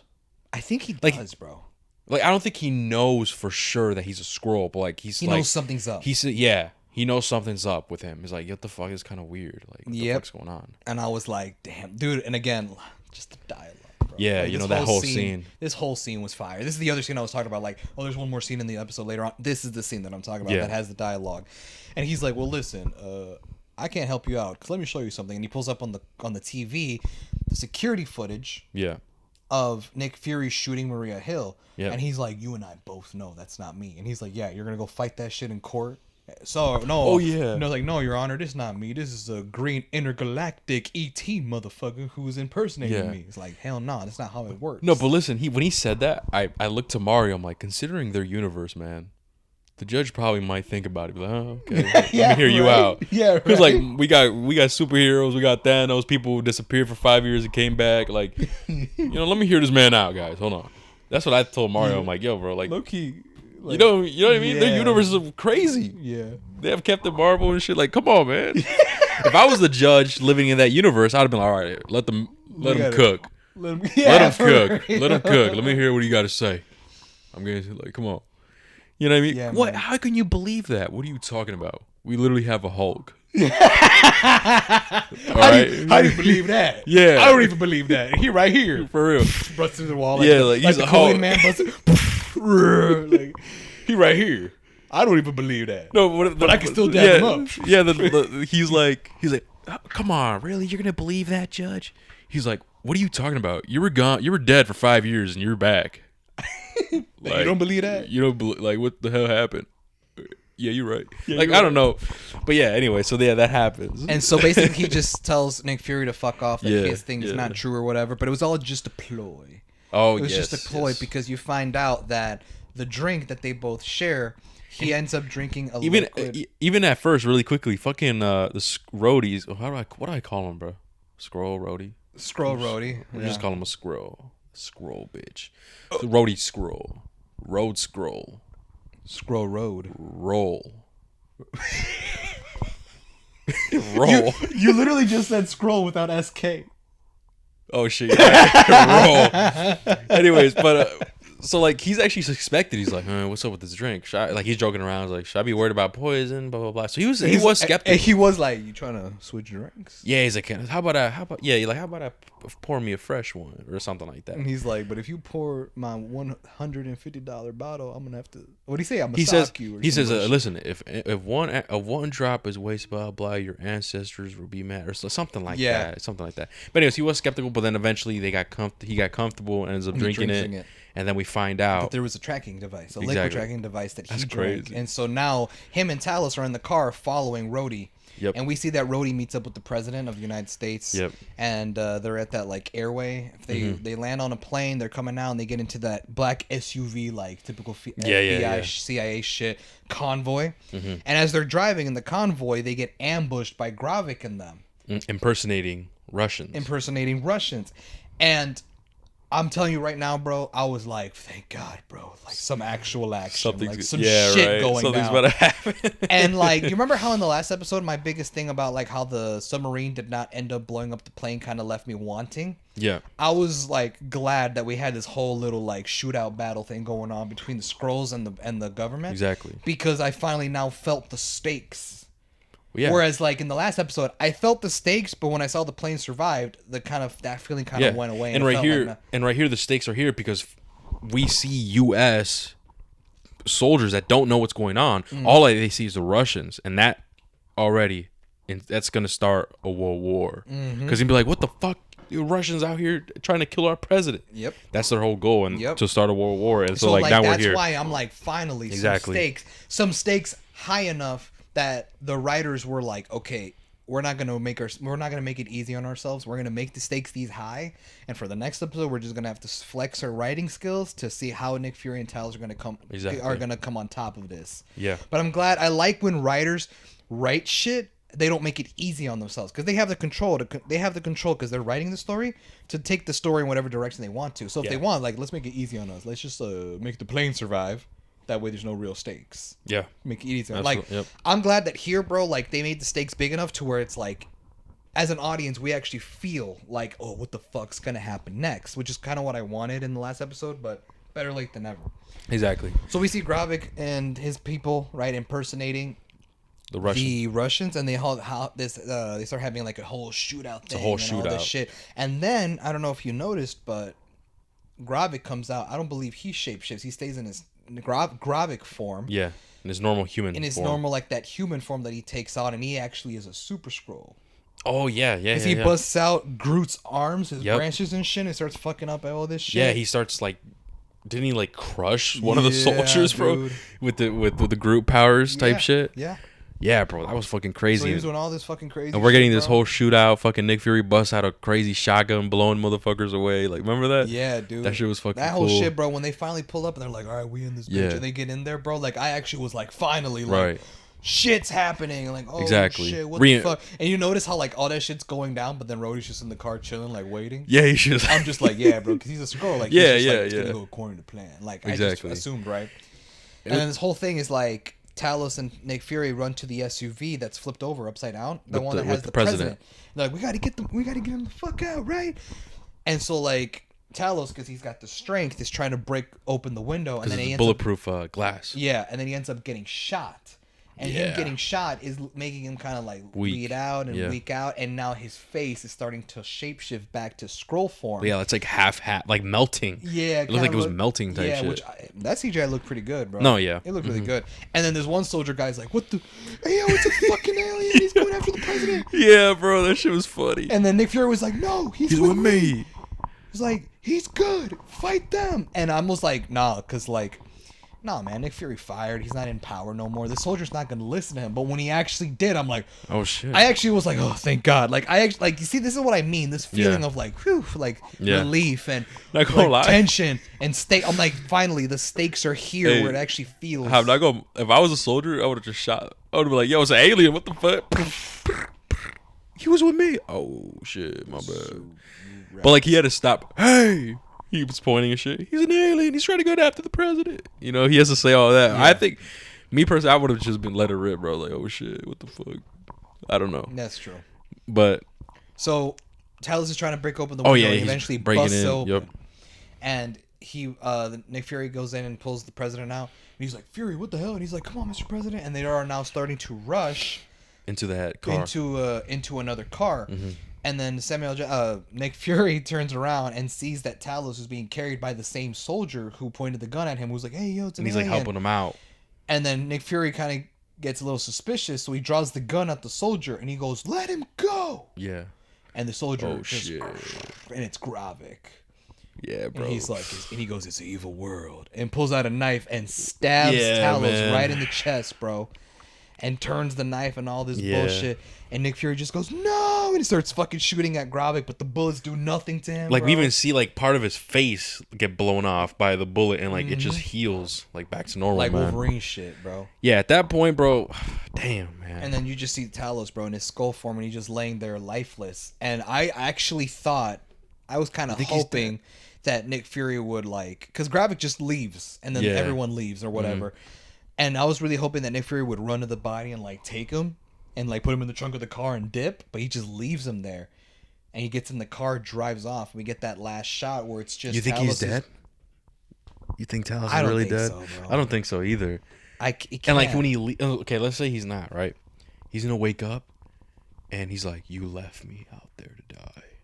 That's why I was after all the things I've done for you. That's why I was kind of hoping for him to help him, because he's like, bro, that's your dog right there. Like, what the fuck? Like, how are you just gonna leave him?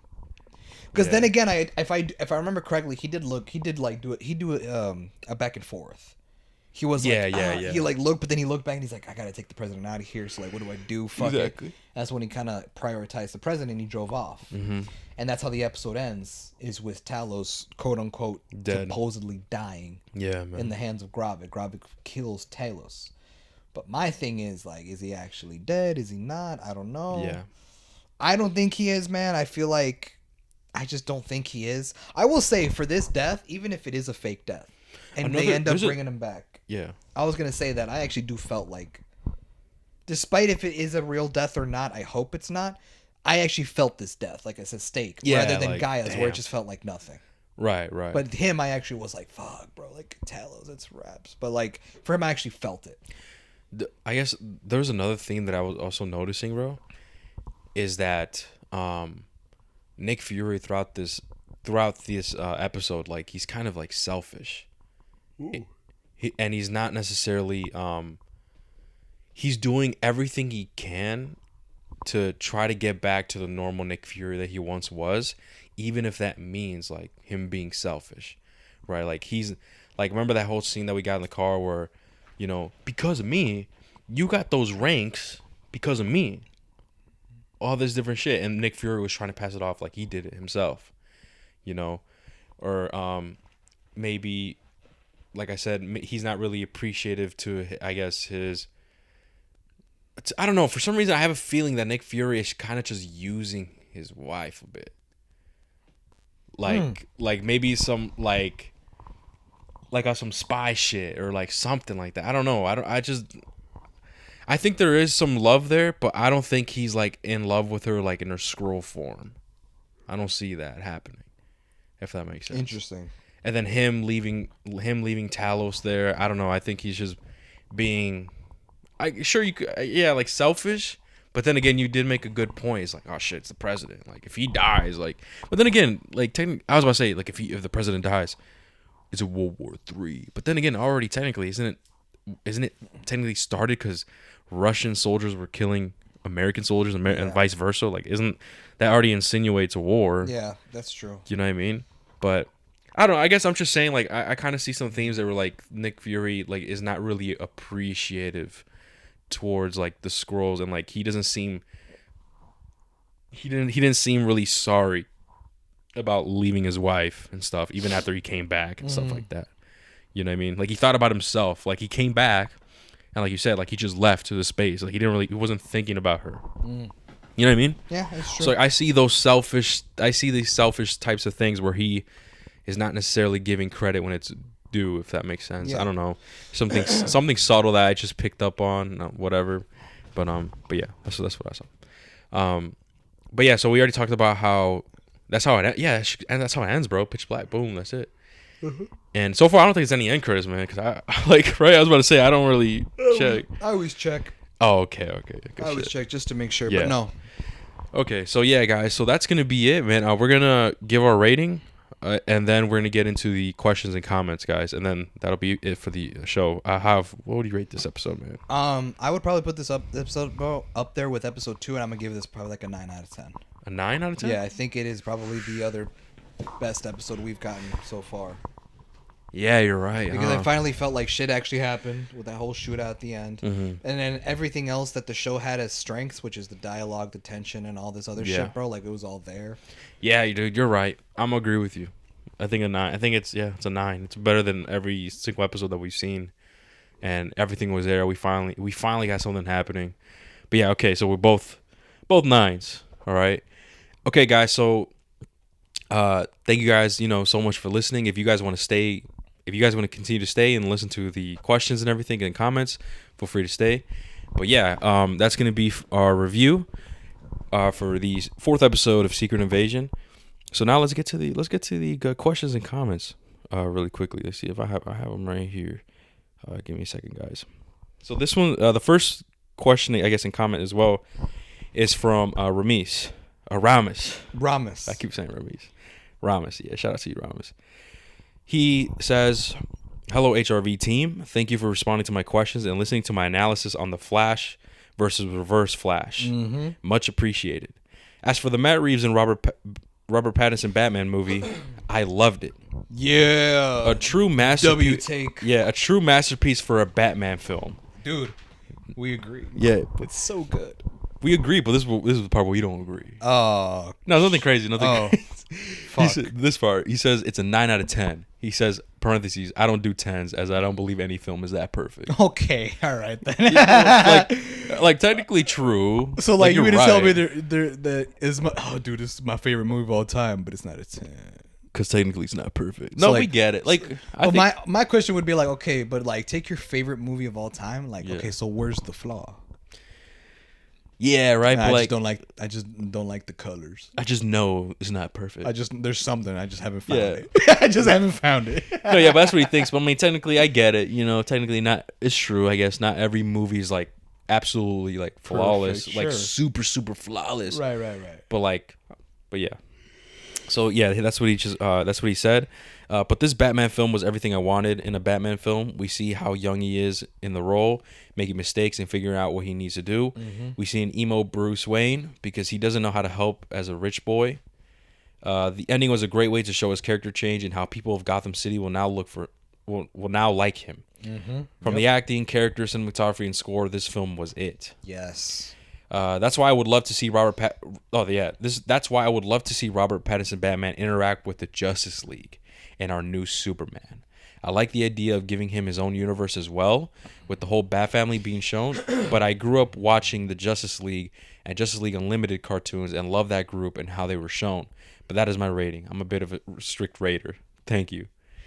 So like, I mean, I just don't know. It's just it goes back to what we said. This is the conversation we had in the last episode. Yeah, he was responding to that. Exactly. Yeah. That's what I'm saying. Ramos, bro, it just goes back to like what it said. It's just that this movie was just too grounded. You know what I mean? To feel like something as out there as a dude that flies around and shoots lasers and has super breath to exist. Yeah. It just doesn't fit with that vibe. But hey, everyone has their own opinion. Man. but here's the thing though. He says, I love the idea of watching a Batman. And it's like, bro, like we're gonna get a Batman. We're getting Brave and the Bold, the director of writer and director of The Flash and the 2 It movies. Like, you know, he's gonna be doing Brave and the Bold and shit like that. And also you gotta remember that Brave and the Bold is gonna be in pre-production under James Gunn's leadership. So The Flash, you know, it being whatever, like okay, good, great, bad, whatever your thoughts on it, like all these movies, including the next 2 movies we're getting, Blue Beetle and Aquaman, were all done before the merger. It was all done before we even got the merger between Discovery and Warner Bros. And it was before James Gunn came into the picture. And it's funny because you go on TikTok and of course there's haters. Yeah. People being like, this is y'all Flash. DCU. This is what James Gunn out here cooking. DCU in shambles. Yeah. And it's like y'all stupid. Just wait, man. People are haters, bro, but just wait. It's gonna be fire. That's why. Which is why, and I want to say it again. I've said it before in the pod, but I'm gonna say it right now again. I'm not judging this shit, bro. I'm not judging James Gunn's DC slate until Creature Commandos, because that's technically the first thing that he's working on since he became the CEO of DC Studios. Even though right now, like, I do have like some concerns, right, about, you know, Superman Legacy, and one of those concerns is obviously we got so many castings revealed for so many characters. That's true, right? What was it? Hawk Girl, Terrific. Mr. Terrific, Metamorpho. Mm-hmm. Who else? Was that it so far? No, was there Guy Gardner, Green Lantern. Oh yeah, right. All these different characters, and that's a critique that Hav and I had in the past why Batman v Superman of DCEU wasn't great. It's because, you know, we were overwhelmed with so many characters and we didn't really give a fuck about them, and I am worried that that's what's gonna happen again with this movie, and I hope that doesn't happen, man. I really hope. Like, that's my concern, man. I'm worried about that. Yeah, and it's a very understandable one. And trust me, I'm kind of on the same boat. But Hector, when he told me about his concerns, I told him, you know what, bro? Or what if they're just cameos? What if they just come in for like one scene, but then they just fuck off and like we don't see him again? Something like that. So then, what was the whole point? Just to establish that they're I was gonna say, well, what was the whole point of making a huge announcement that these actors got cast as these heroes if they're not gonna be in the movie? And I was like, well, what if they're just cameos, but like, you know, obviously they're gonna come back and return in future projects type shit. So like, we just now know the actors are going to be playing them and shit like that. I'm just, you know, maybe like then I guess it got me questioning, right? Is it with Batman v Superman? Was I overwhelmed, or was it the fact that they just didn't execute it properly? You know what I mean? Introducing those characters. I think it's all about... You know what I'm talking about? It's a little bit of both, bro. That's what I'm saying, man. I feel like a movie can have a lot of things going on, but as long as it's so like, here's the thing, right? That was the second movie, right, of the DCU. This is gonna be the first movie, technically. Well, technically, Blue Beetle is Blue Beetle, but come on, I'm talking about like James Gunn shit. Yeah, it's Superman, and now we're getting all these characters that are coming in. I'm just worried that I'm gonna be overwhelmed, and I was like, no, I want a little bit more time with Mr. Terrific. I want a little bit more time with, you know what I mean, or like I don't know, man. We just gotta, and then the Authority. We forgot about that. They're gonna be Authority are gonna be in there. That's that's a whole team. Come on, Hav. Like, we can't be hypocrites. You know what I mean? That's one thing that I'm like, oh shit. Yeah, like, I know. But we're out here talking about James Scott, right? But I'm like, oh, that is a concern. And I know I said that in oh no, we didn't say that's in the Cape Shit podcast that we said. You know what I mean? Little like mini spoilers, I guess. Is, you know, how comfortable we are that James Gunn's taken over after he's been in that one interview with his friend and stuff. And that was true, but now I'm like, my worriness or whatever is heightening, because after that is when he just revealed Mr. Terrific, Hawker, all these different characters coming to the Superman legacy. So now I'm like, oh shit, my tensions are rising. I'm like, oh fuck. But yeah. So far, James Gunn, every superhero shit he released, I like. So that's another part where I'm like, not jumping the gun super quick. You know what I mean? I'm like, you know, maybe this could be fire. Because even with the Batman, I jumped the gun quick. Who's the Batman? Robert Pattinson. Oh my god, why does DC keep doing this? Another flop. I feel like everyone's had that. It's like, why? Robert Pattinson, the motherfucker from Twilight? Come on, man. Bro, like, when I heard Hugh was cast, I was a little skeptical, like everyone else was. But the reason why I wasn't as I guess as strongly opinionated as everyone else was, like you were, is because before he was cast as Batman, I knew Matt Reeves was writing and directing. And I didn't know. And no, obviously you didn't know, but because I knew that, and I knew when this motherfucker cooks, like makes gold. Like, you're familiar with his previous work. Exactly. That I was like, okay, interesting casting, but you know what, man, I got to put my faith in Matt Reeves, bro. When he cooks, man, he makes. You know me, Hop. I don't know shit about directors or writers, so I don't give a fuck. So I just saw Robert Pattinson, I'm like, another DC flop. I understand. I'm just telling you, like, when I was like in my, like, it's kind of like, it's gonna sound kind of weird, but like, you know how like 9/11 was like a really big event that happened in U.S. history, and the common question that people like asking is, yo, where were you at in 9/11? Yeah. And people tell you their perspective, like, dude, I was at home and I was watching cartoons, and then the TV just cut to news, or like, oh no, I heard about it on the way to work, like on the radio, and someone was like, I was actually there, I saw the tower, like, the question of like, you know, that. So I kind of see it as like, you know, where were you when you found out Robert Pattinson was cast? So in my perspective, it was like, yeah, I was a little weird about it, but I knew Matt Reeves was writing and directing. When that motherfucker cooks, he creates gold. Yeah. And I was like, I'm with it, bro. Do you agree that most people, and even like the rest of the internet, was not on board? They were like, what the fuck? Absolutely. Like, absolutely. But here's the thing. Here's the thing. It's understandable though. Because even I was kind of like that. I was kind of like, really, Robert Pattinson, bro? He's going to be playing Batman? I don't know, man. He's a dude from Twilight. And even, but like, and I've had people be like, guys, calm down. Like, Robert Pattinson's a good actor. Twilight was just like his only flop, his only dud. But he's been good in other movies, y'all. Watch this movie, this one. And then the most recent movie that he did before doing Batman was Tenet, which was that Christopher Nolan movie that he did. That we were talking about the other day with Mario. Yeah. It was the one that had to do with like reversing time and all this bullshit. He was in that movie, and I heard he was a scene stealer in that movie. He was really good. So a lot of people came to his defense saying, no, y'all, he's a good actor. Yeah, Twilight was trash and whatever, but that was just like his dud. Like, he's actually a good actor, so he might be a good Batman. Yeah. So I saw, even with that in mind, I'm like, okay. Exactly. So, like, I guess I'll give it a shot. Ever since that, because the Batman is like my top 5 ever, bro. I love that movie, right? Absolutely. So because of that, me going in immediately being like, nah, man, this shit trash. It's a rap. It's another DC flop. What's new? But then I go see it, and it's like one of the best things ever.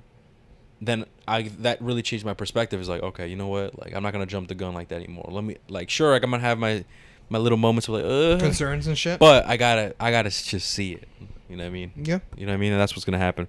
But another comment that he says, Ramis, he says, also, I'm 24. Oh. Right? And can't drink alcohol. Whoa. Because of religious reasons. Ooh, okay. Maybe in another life. LOL. Because he's replying to that because remember you said, Ramen sounds cool, man. It sounds like I could get a drink with. Remember that? Oh. You remember you said man, that? I'll hook you up with a Coke Zero. Coke Zero. I got you with some Coke Zero, man. Don't worry about bro. it. Don't trip about it. I got you, bro. And then I replied. Or you know what I'll do? What? You know what I'll do? I'll be like, hey, man, here's a Coke Zero, but it's a rum and Coke. Nah, man. You can't do it like crazy. that. You're going to hell. Listen, so he said he's religious, right? Yep. And I asked him, like, you're religious and you're listening to us? We be going crazy sometimes, man. We be saying some out of pocket shit. That's like, funny as hell. Obviously, I didn't ask what type of religion, so I can't necessarily like say exactly. But I'm just saying, like, dang, man, like we be saying some crazy shit, you know. But yeah, shout out to you, Ramos, man. We respect it, man. Don't worry about it. Okay, so next up, we got Luis, man. Shout out to Luis. Oh man. shit, he back. Actually, should I go? Yeah. Actually, let me see. I think. Hold on, Luis. We're gonna do you like in the. Yo, pause. What the fuck? Whoa! Hold on. We're gonna read your Hold shit. on there, Mario. Hold on. You Hey, fruity ass. Listen, I'm gonna read your shit after this one. I'm gonna okay? do you a little later tonight. Yo, fuck? Hector, what'd you say, dog? Like, Chill, bro. hey, bro, and if you think you're gonna dab me up bro. and point the mic to that shit, bro, Nah, we man, gonna have chill. a problem. No, it's because Luis said a lot, so I think I might, and I know for a fact we're probably gonna go a long fucking tangent, knowing Javi, bro. You a bitch. He be making every time he speaks, that's a trilogy. Right? It's a trilogy. It's already. Look at Javi's dying. It's a trilogy, man. So like, you're a bitch.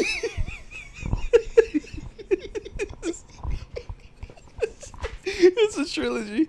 That's probably one of my best jokes. That's funny as fuck. But yeah, bro. So like, okay, yeah, bro. So hold on, Luis. My bad, bro. My fault. Let's get this. Answer. I want to read this one. This is from TJ, the one that he be commenting on our. All right. He commented this on our Secret Invasion episode 3, spoiler, review. He says, "I feel like the submarine part was a win-win for Gravik. In the car, he intentionally says the details whilst on the phone to the other Skrull out loud with Gaia in the car to see if she would rat. Racked. No, rat. Like to see if she would rat. Oh, rat. Yeah, like rat them out. Yeah, because remember when he was in the car with Gaia, and he was saying the plans out loud to like whoever he was talking to, and Gaia was in the car, and so she was listening. So he says this scene was a win-win, and he's gonna explain why right here. He says the reason why is because he wanted to see if she would rat, and because it was prevented by Gravik.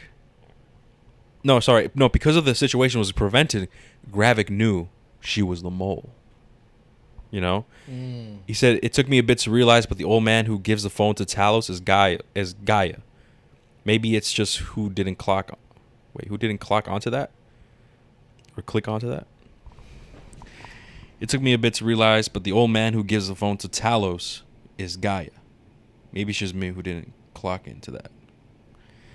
Wait, which old man who gives the phone to Talos is Gaia?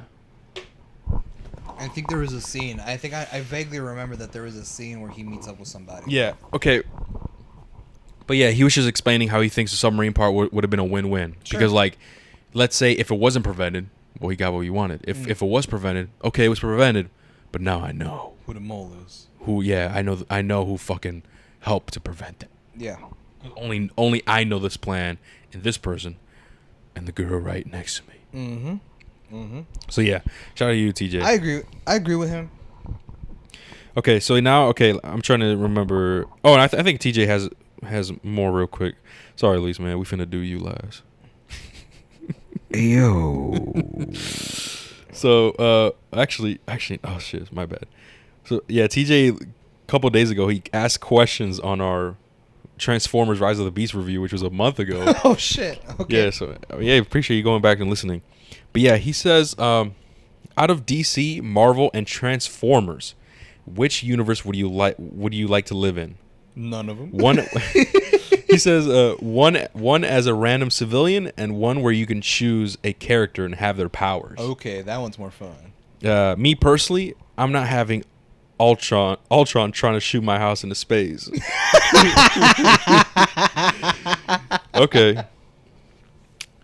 So so basically the first question, as a civilian, which one do we prefer? And like I know you said none of them, but like come on, it's boring. We got to pick one. I know, bro, but it's just like realistically, yeah, bro. so DC, like, Marvel, and Transformers. They're always getting fucked. Like, if I'm like nobody's safe, bro. I I think Transformers universe is nothing like compared. Well, like from the movies that I've seen, I don't know about the comics. I think the Transformer universe is kind of more like chill compared to the Marvel and DC. Think so? I think so. I don't know, man, because robots keep coming from space and shit, and they never stop. There's always a bigger threat, and they're always coming. But what about Marvel? Like, you saw what happened with. Okay, you say that, but Thanos literally erased 50% of the universe. I'm saying the threat on all three universes are equal. I'm not saying one's more than the other. You think so? Bro, like, just crazy shit happening. I don't know. All right, well, which one did you want? What do you like to be in? As a civilian first. As a civilian, yeah, bro? as a civilian first. Hey, man.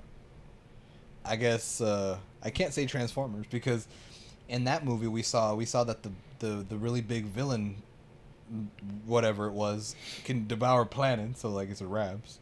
Oh shit, you're right. I forgot about that. So I guess like we can't do that one. I mean, Galactus devours planets too. So we can't do and Marvel. Celestials. We can't do Marvel. So I guess DC. I guess DC, man. Like we get the better chance. Low key, huh?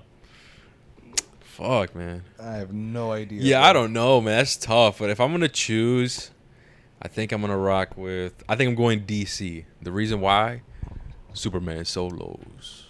So I know he got me. That's facts. Hey, man. Unless he turns evil. Oh shit, you're right. Might have to switch sides. Fuck. Yeah, man, that's tough. I think I'm gonna go with DC. Yeah. And then for the powers, I think I'm going with DC again. And the powers, Superman. Low key, bro. You know what I mean? Like it's Superman. It's OP. Okay, right. That's an obvious question. Let's be a little bit more fun, right? Okay. I'm trying to think. I think the powers I would want. I think I would go Marvel. Okay. And I'd like to have Wolverine's. Wolverine's powers? Okay. The adamantium claws, adamantium skeleton. I'm basically bulletproof. My healing factor is super rapid. I can't be killed. Yeah. Right. No, yeah, you're right. I think that's yeah. I'm raw as hell. I'm super agile and shit. I can smell a threat from a mile away. Like it's closer. Like it's some bullshit. Yeah. No fresh wings at Empire. You're such a bitch.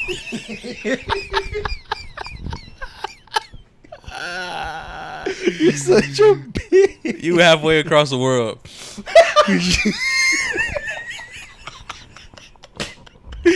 I guess we should tell this to people. It's because Empire is a Chinese buffet that like it's that we go to, and it's fire. We like going there and stuff.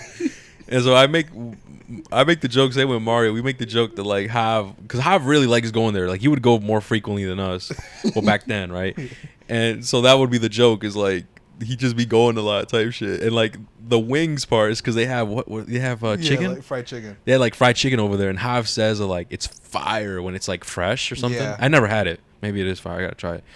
But he says it's fire when it's fresh. So that's what that joke is.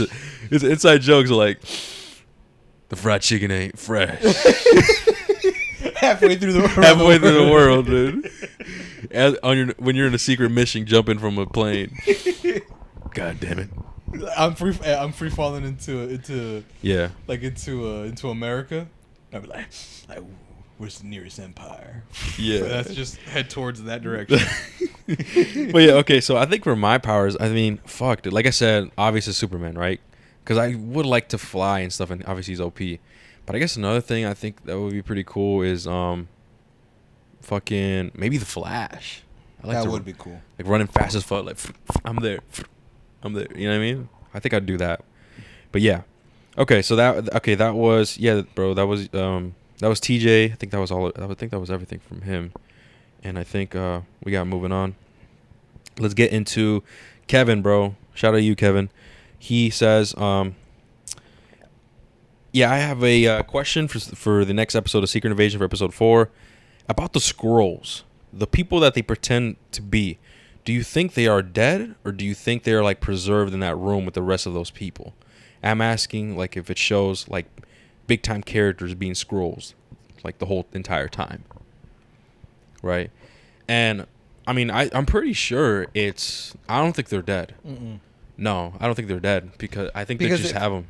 I feel like they just have them because, let's say at the end of the show, let's say episode 6, right? Yeah. Secret Invasion, the good guys win. They defeat the Skrulls. Yeah. Let's say the Skrulls either die or they end up being exposed that they're Skrulls. Like, okay, those Skrulls that were impersonating world leaders, like, what happens to them? Do those world leaders just kind of stay dead? It's like, I bet you they're just going to, like...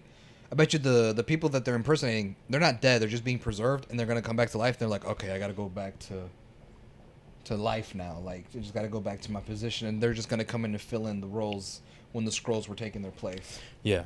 I feel like, realistically, I think that's what they're going to do. Yeah, I don't think... And also, going back to the whole Rhodey situation. Mm-hmm. There's no way Rhodey's fucking dead. Fuck you now. No, I don't think Rhodey... Yeah, I don't think anyone is dead because...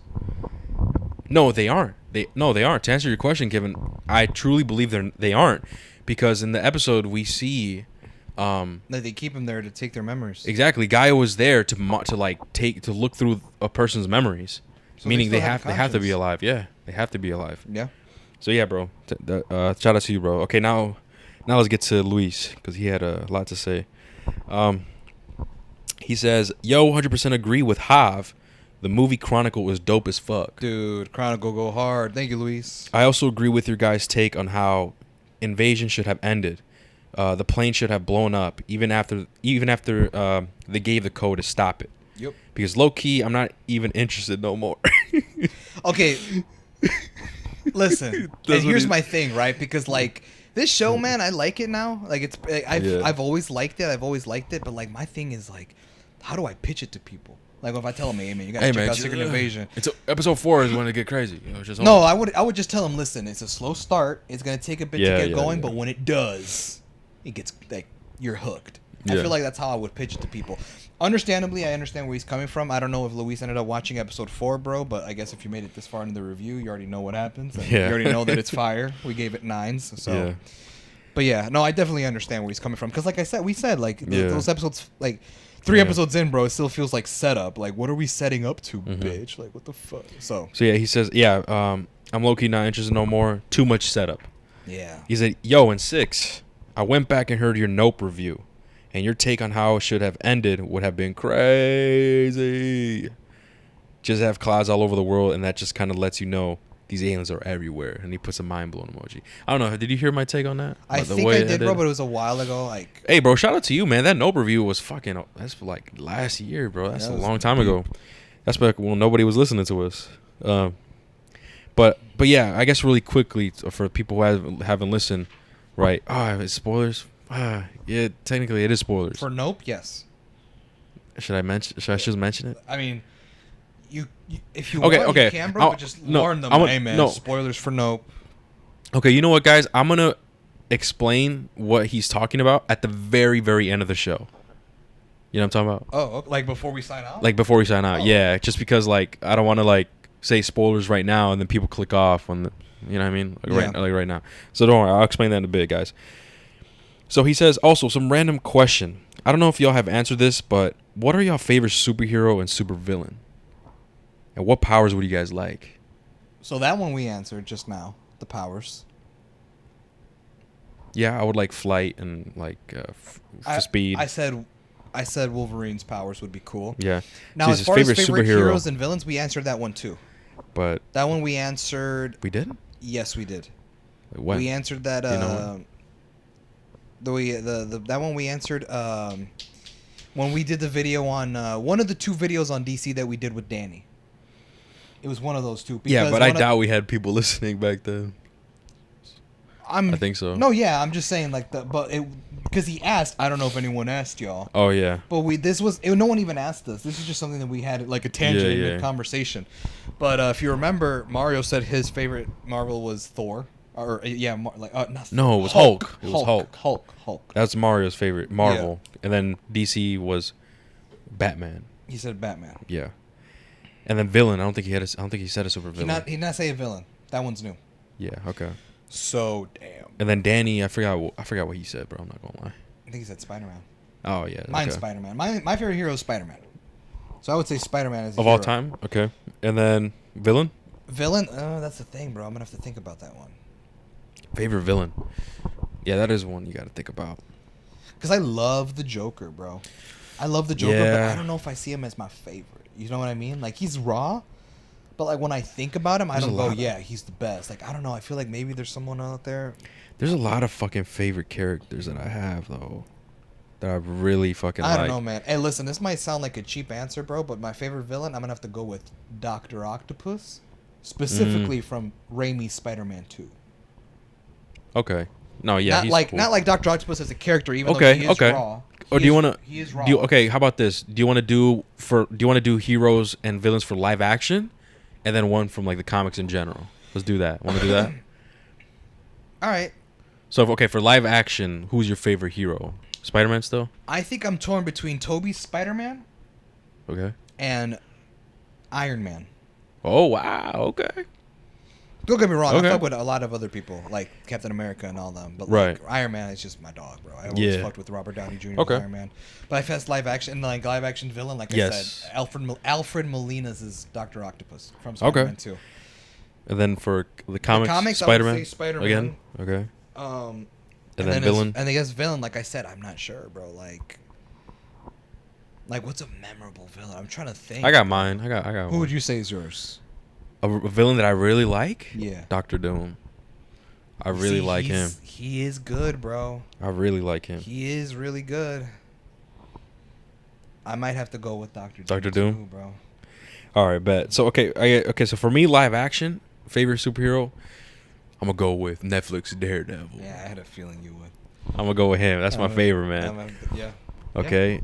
Yeah. And I guess live action villain, Sam Raimi's Green Goblin. Yeah. Come on, man. I thought you were going to say that. William Dafoe, man. Green Goblin. Come on. Yeah, man. I know. I would say that. And then for the comics wise, my favorite hero, man, I'm torn. Because I love Batman, bro. I really fuck with Batman. And I really like Daredevil as well. I like Frank Miller's, his storylines. You also really like, you also really like Superman. And Superman, bro. I really love Superman. Moon Knight. Yeah, man. Fuck, bro. If I had to choose one, it'd probably be Superman or Batman. Like it has to be one of those two. If I had to just pick one, bro, like my favorite fucking superhero with powers and everything, I think I'm gonna go with Superman. But wait, no, man. I like Batman. You my dog. No, I can't choose. I literally can't, bro. It's equal to me. I can't choose, bro. I can't. Okay. No, because he says your favorite hero. Hey, sorry, Luis, man. I can't, bro. I can't answer that, man. I like them both equally, bro. If someone put a gun in my head and said you have to pick one, I'm gonna just be like, shoot me. That's how crazy. I am. No, for real, man. I just love them both equally, bro. Like, fuck. Okay, and I already said my villain, right? In the comics, Dr. Doom. All right. So he also says, bro. Also, what do y'all think about them potentially casting The Rock to portray the God of War Kratos in the live-action TV series? I have not seen that. I have not seen that either. But unless I haven't seen that, bro. But if you're just asking, like, if that was a rumor, like, what do we think of the rumor or something? Fuck nah. No. I'm good, bro. I'm good too. The good. Rumor that I heard is that Jason Momoa will be playing Kratos. Oh shit. Aquaman. What do you think about that? I mean, I can kind of see it. But like, I don't know. A part of me wants to like a part of me hopes that it's the guy who does his motion capture and shit in the game. Oh, okay. And like they could just do makeup to make his skin white and have him give the red shit over his eye, the tattoo, and all that shit. Yeah. Just because he'll have the voice for it, and he's like big and tall and shit. As far as Aquaman being it, I don't know. I don't think Aquaman's fit enough. Okay. Hopefully, yeah. I mean, no. To answer your question, bro, The Rock, nah, man. Fuck no, I wouldn't want to. No, I don't bro. want to see that. Nah, man. I'm good, man. The Rock, he could do his little Fast and Furious shit. Like, Yeah, for real. But he also says, also, what do you guys think about these big movies that are coming out and flopping? Like Elemental and The Flash and several others. Do you think that the general audience are truly not interested in the movies? Do they read the reviews and decide not to go? Me, truly, I just think motherfuckers don't have time to go to the theaters to waste money and 3 hours of their lives to watch a movie. So I think the general public just waits until it streams. But I don't know. What y'all think? I know Super Mario and Spider-Man don't fall in this, but that's because it's fucking Mario and Spider-Man. That's true. No, it's facts. It's facts. Yeah. So he thinks, like, what do we think about the movies flopping, like whatever, like all these different movies, and if he personally thinks that's just people that don't have enough time to go. You know, he says, actually, yeah, I just think that people don't have time to go to theaters to waste money and 3 hours of their lives to watch a movie. So I think general public just waits until it streams. I mean, I guess so. Maybe I can see that as being a good reason. Yeah, or maybe it's just like there's just a lot of stuff coming out. Like if we're really thinking about it, there's like always a new show, always a new movie every weekend. Yeah, like it's just a lot of stuff, and I think people are just overwhelmed about it, and maybe just they don't care. Or same with Disney. I know Disney has like most of their stuff has been flopping, and usually I don't want to get too much into it, right? I don't want to get too like political or whatever the fuck, right? But you know, there's been controversy of people not supporting Disney, right, for political reasons, whatever. We're not gonna get into that because we don't really do all that. But yeah, so I don't know. And then I guess now that I think about it, man, like even I wouldn't really watch movies like that all the time. Like, or go to the theaters and stuff. The only time we would is when we hang out as cousins and stuff. Remember that? Like, that's the only times. And it would always be really big movies. Yeah, right. And now we do it like frequently and honestly, truthfully, it's because of like the pod and everything. And I like it, to be honest, man. I like it, man. I like watching movies and stuff, even and like talking about them and stuff with Hive and everything. But yeah, I just think maybe people are just not as interested as well. But not only that, like streaming has been taken over as well. So like people would just rather just wait. And not only that, like I think most people are starting to be like homebodies. Yeah. You know what I mean? Like more introverted a little bit. Like they just rather be home. Like why go out when I could just put on Disney Plus right now, or you know what I mean, or something. Like I could just watch a movie in my own theater room. Just DoorDash food to my yeah, you know what I mean. I think all those types of reasons has to do with that type of stuff. I think I agree with you, bro. I had other reasons in mind, but actually after hearing you explain it, it's very much sounds very plausible. I was gonna say that as far as the two movies that he brought up as examples. He brought up, what was it, Elemental and Flash? I feel like with Flash, it's because DC is unfortunately in a really low point where no one gives a fuck anymore. And I think people are only going to start giving a fuck when, like, the James Gunn shit starts coming out. So, like, Creature Commandos and shit. As far as Elemental, I feel like maybe that movie didn't do well because of marketing. I feel like I didn't see much marketing, much trailers for Elemental. Like, I just felt like there wasn't any hype. Like, I certainly wasn't hyped to go see Elemental. Despite it coming from Pixar, I wasn't all that excited, to be real. Yeah. So I think it was those reasons, but I think your reason more than ever, it makes the most sense. People becoming homebodies and stuff. Yeah, definitely, man. I think, and obviously, I do think the pandemic did help that. Oh, absolutely. You know what I mean? It definitely helped out with me. Not gonna lie, bro.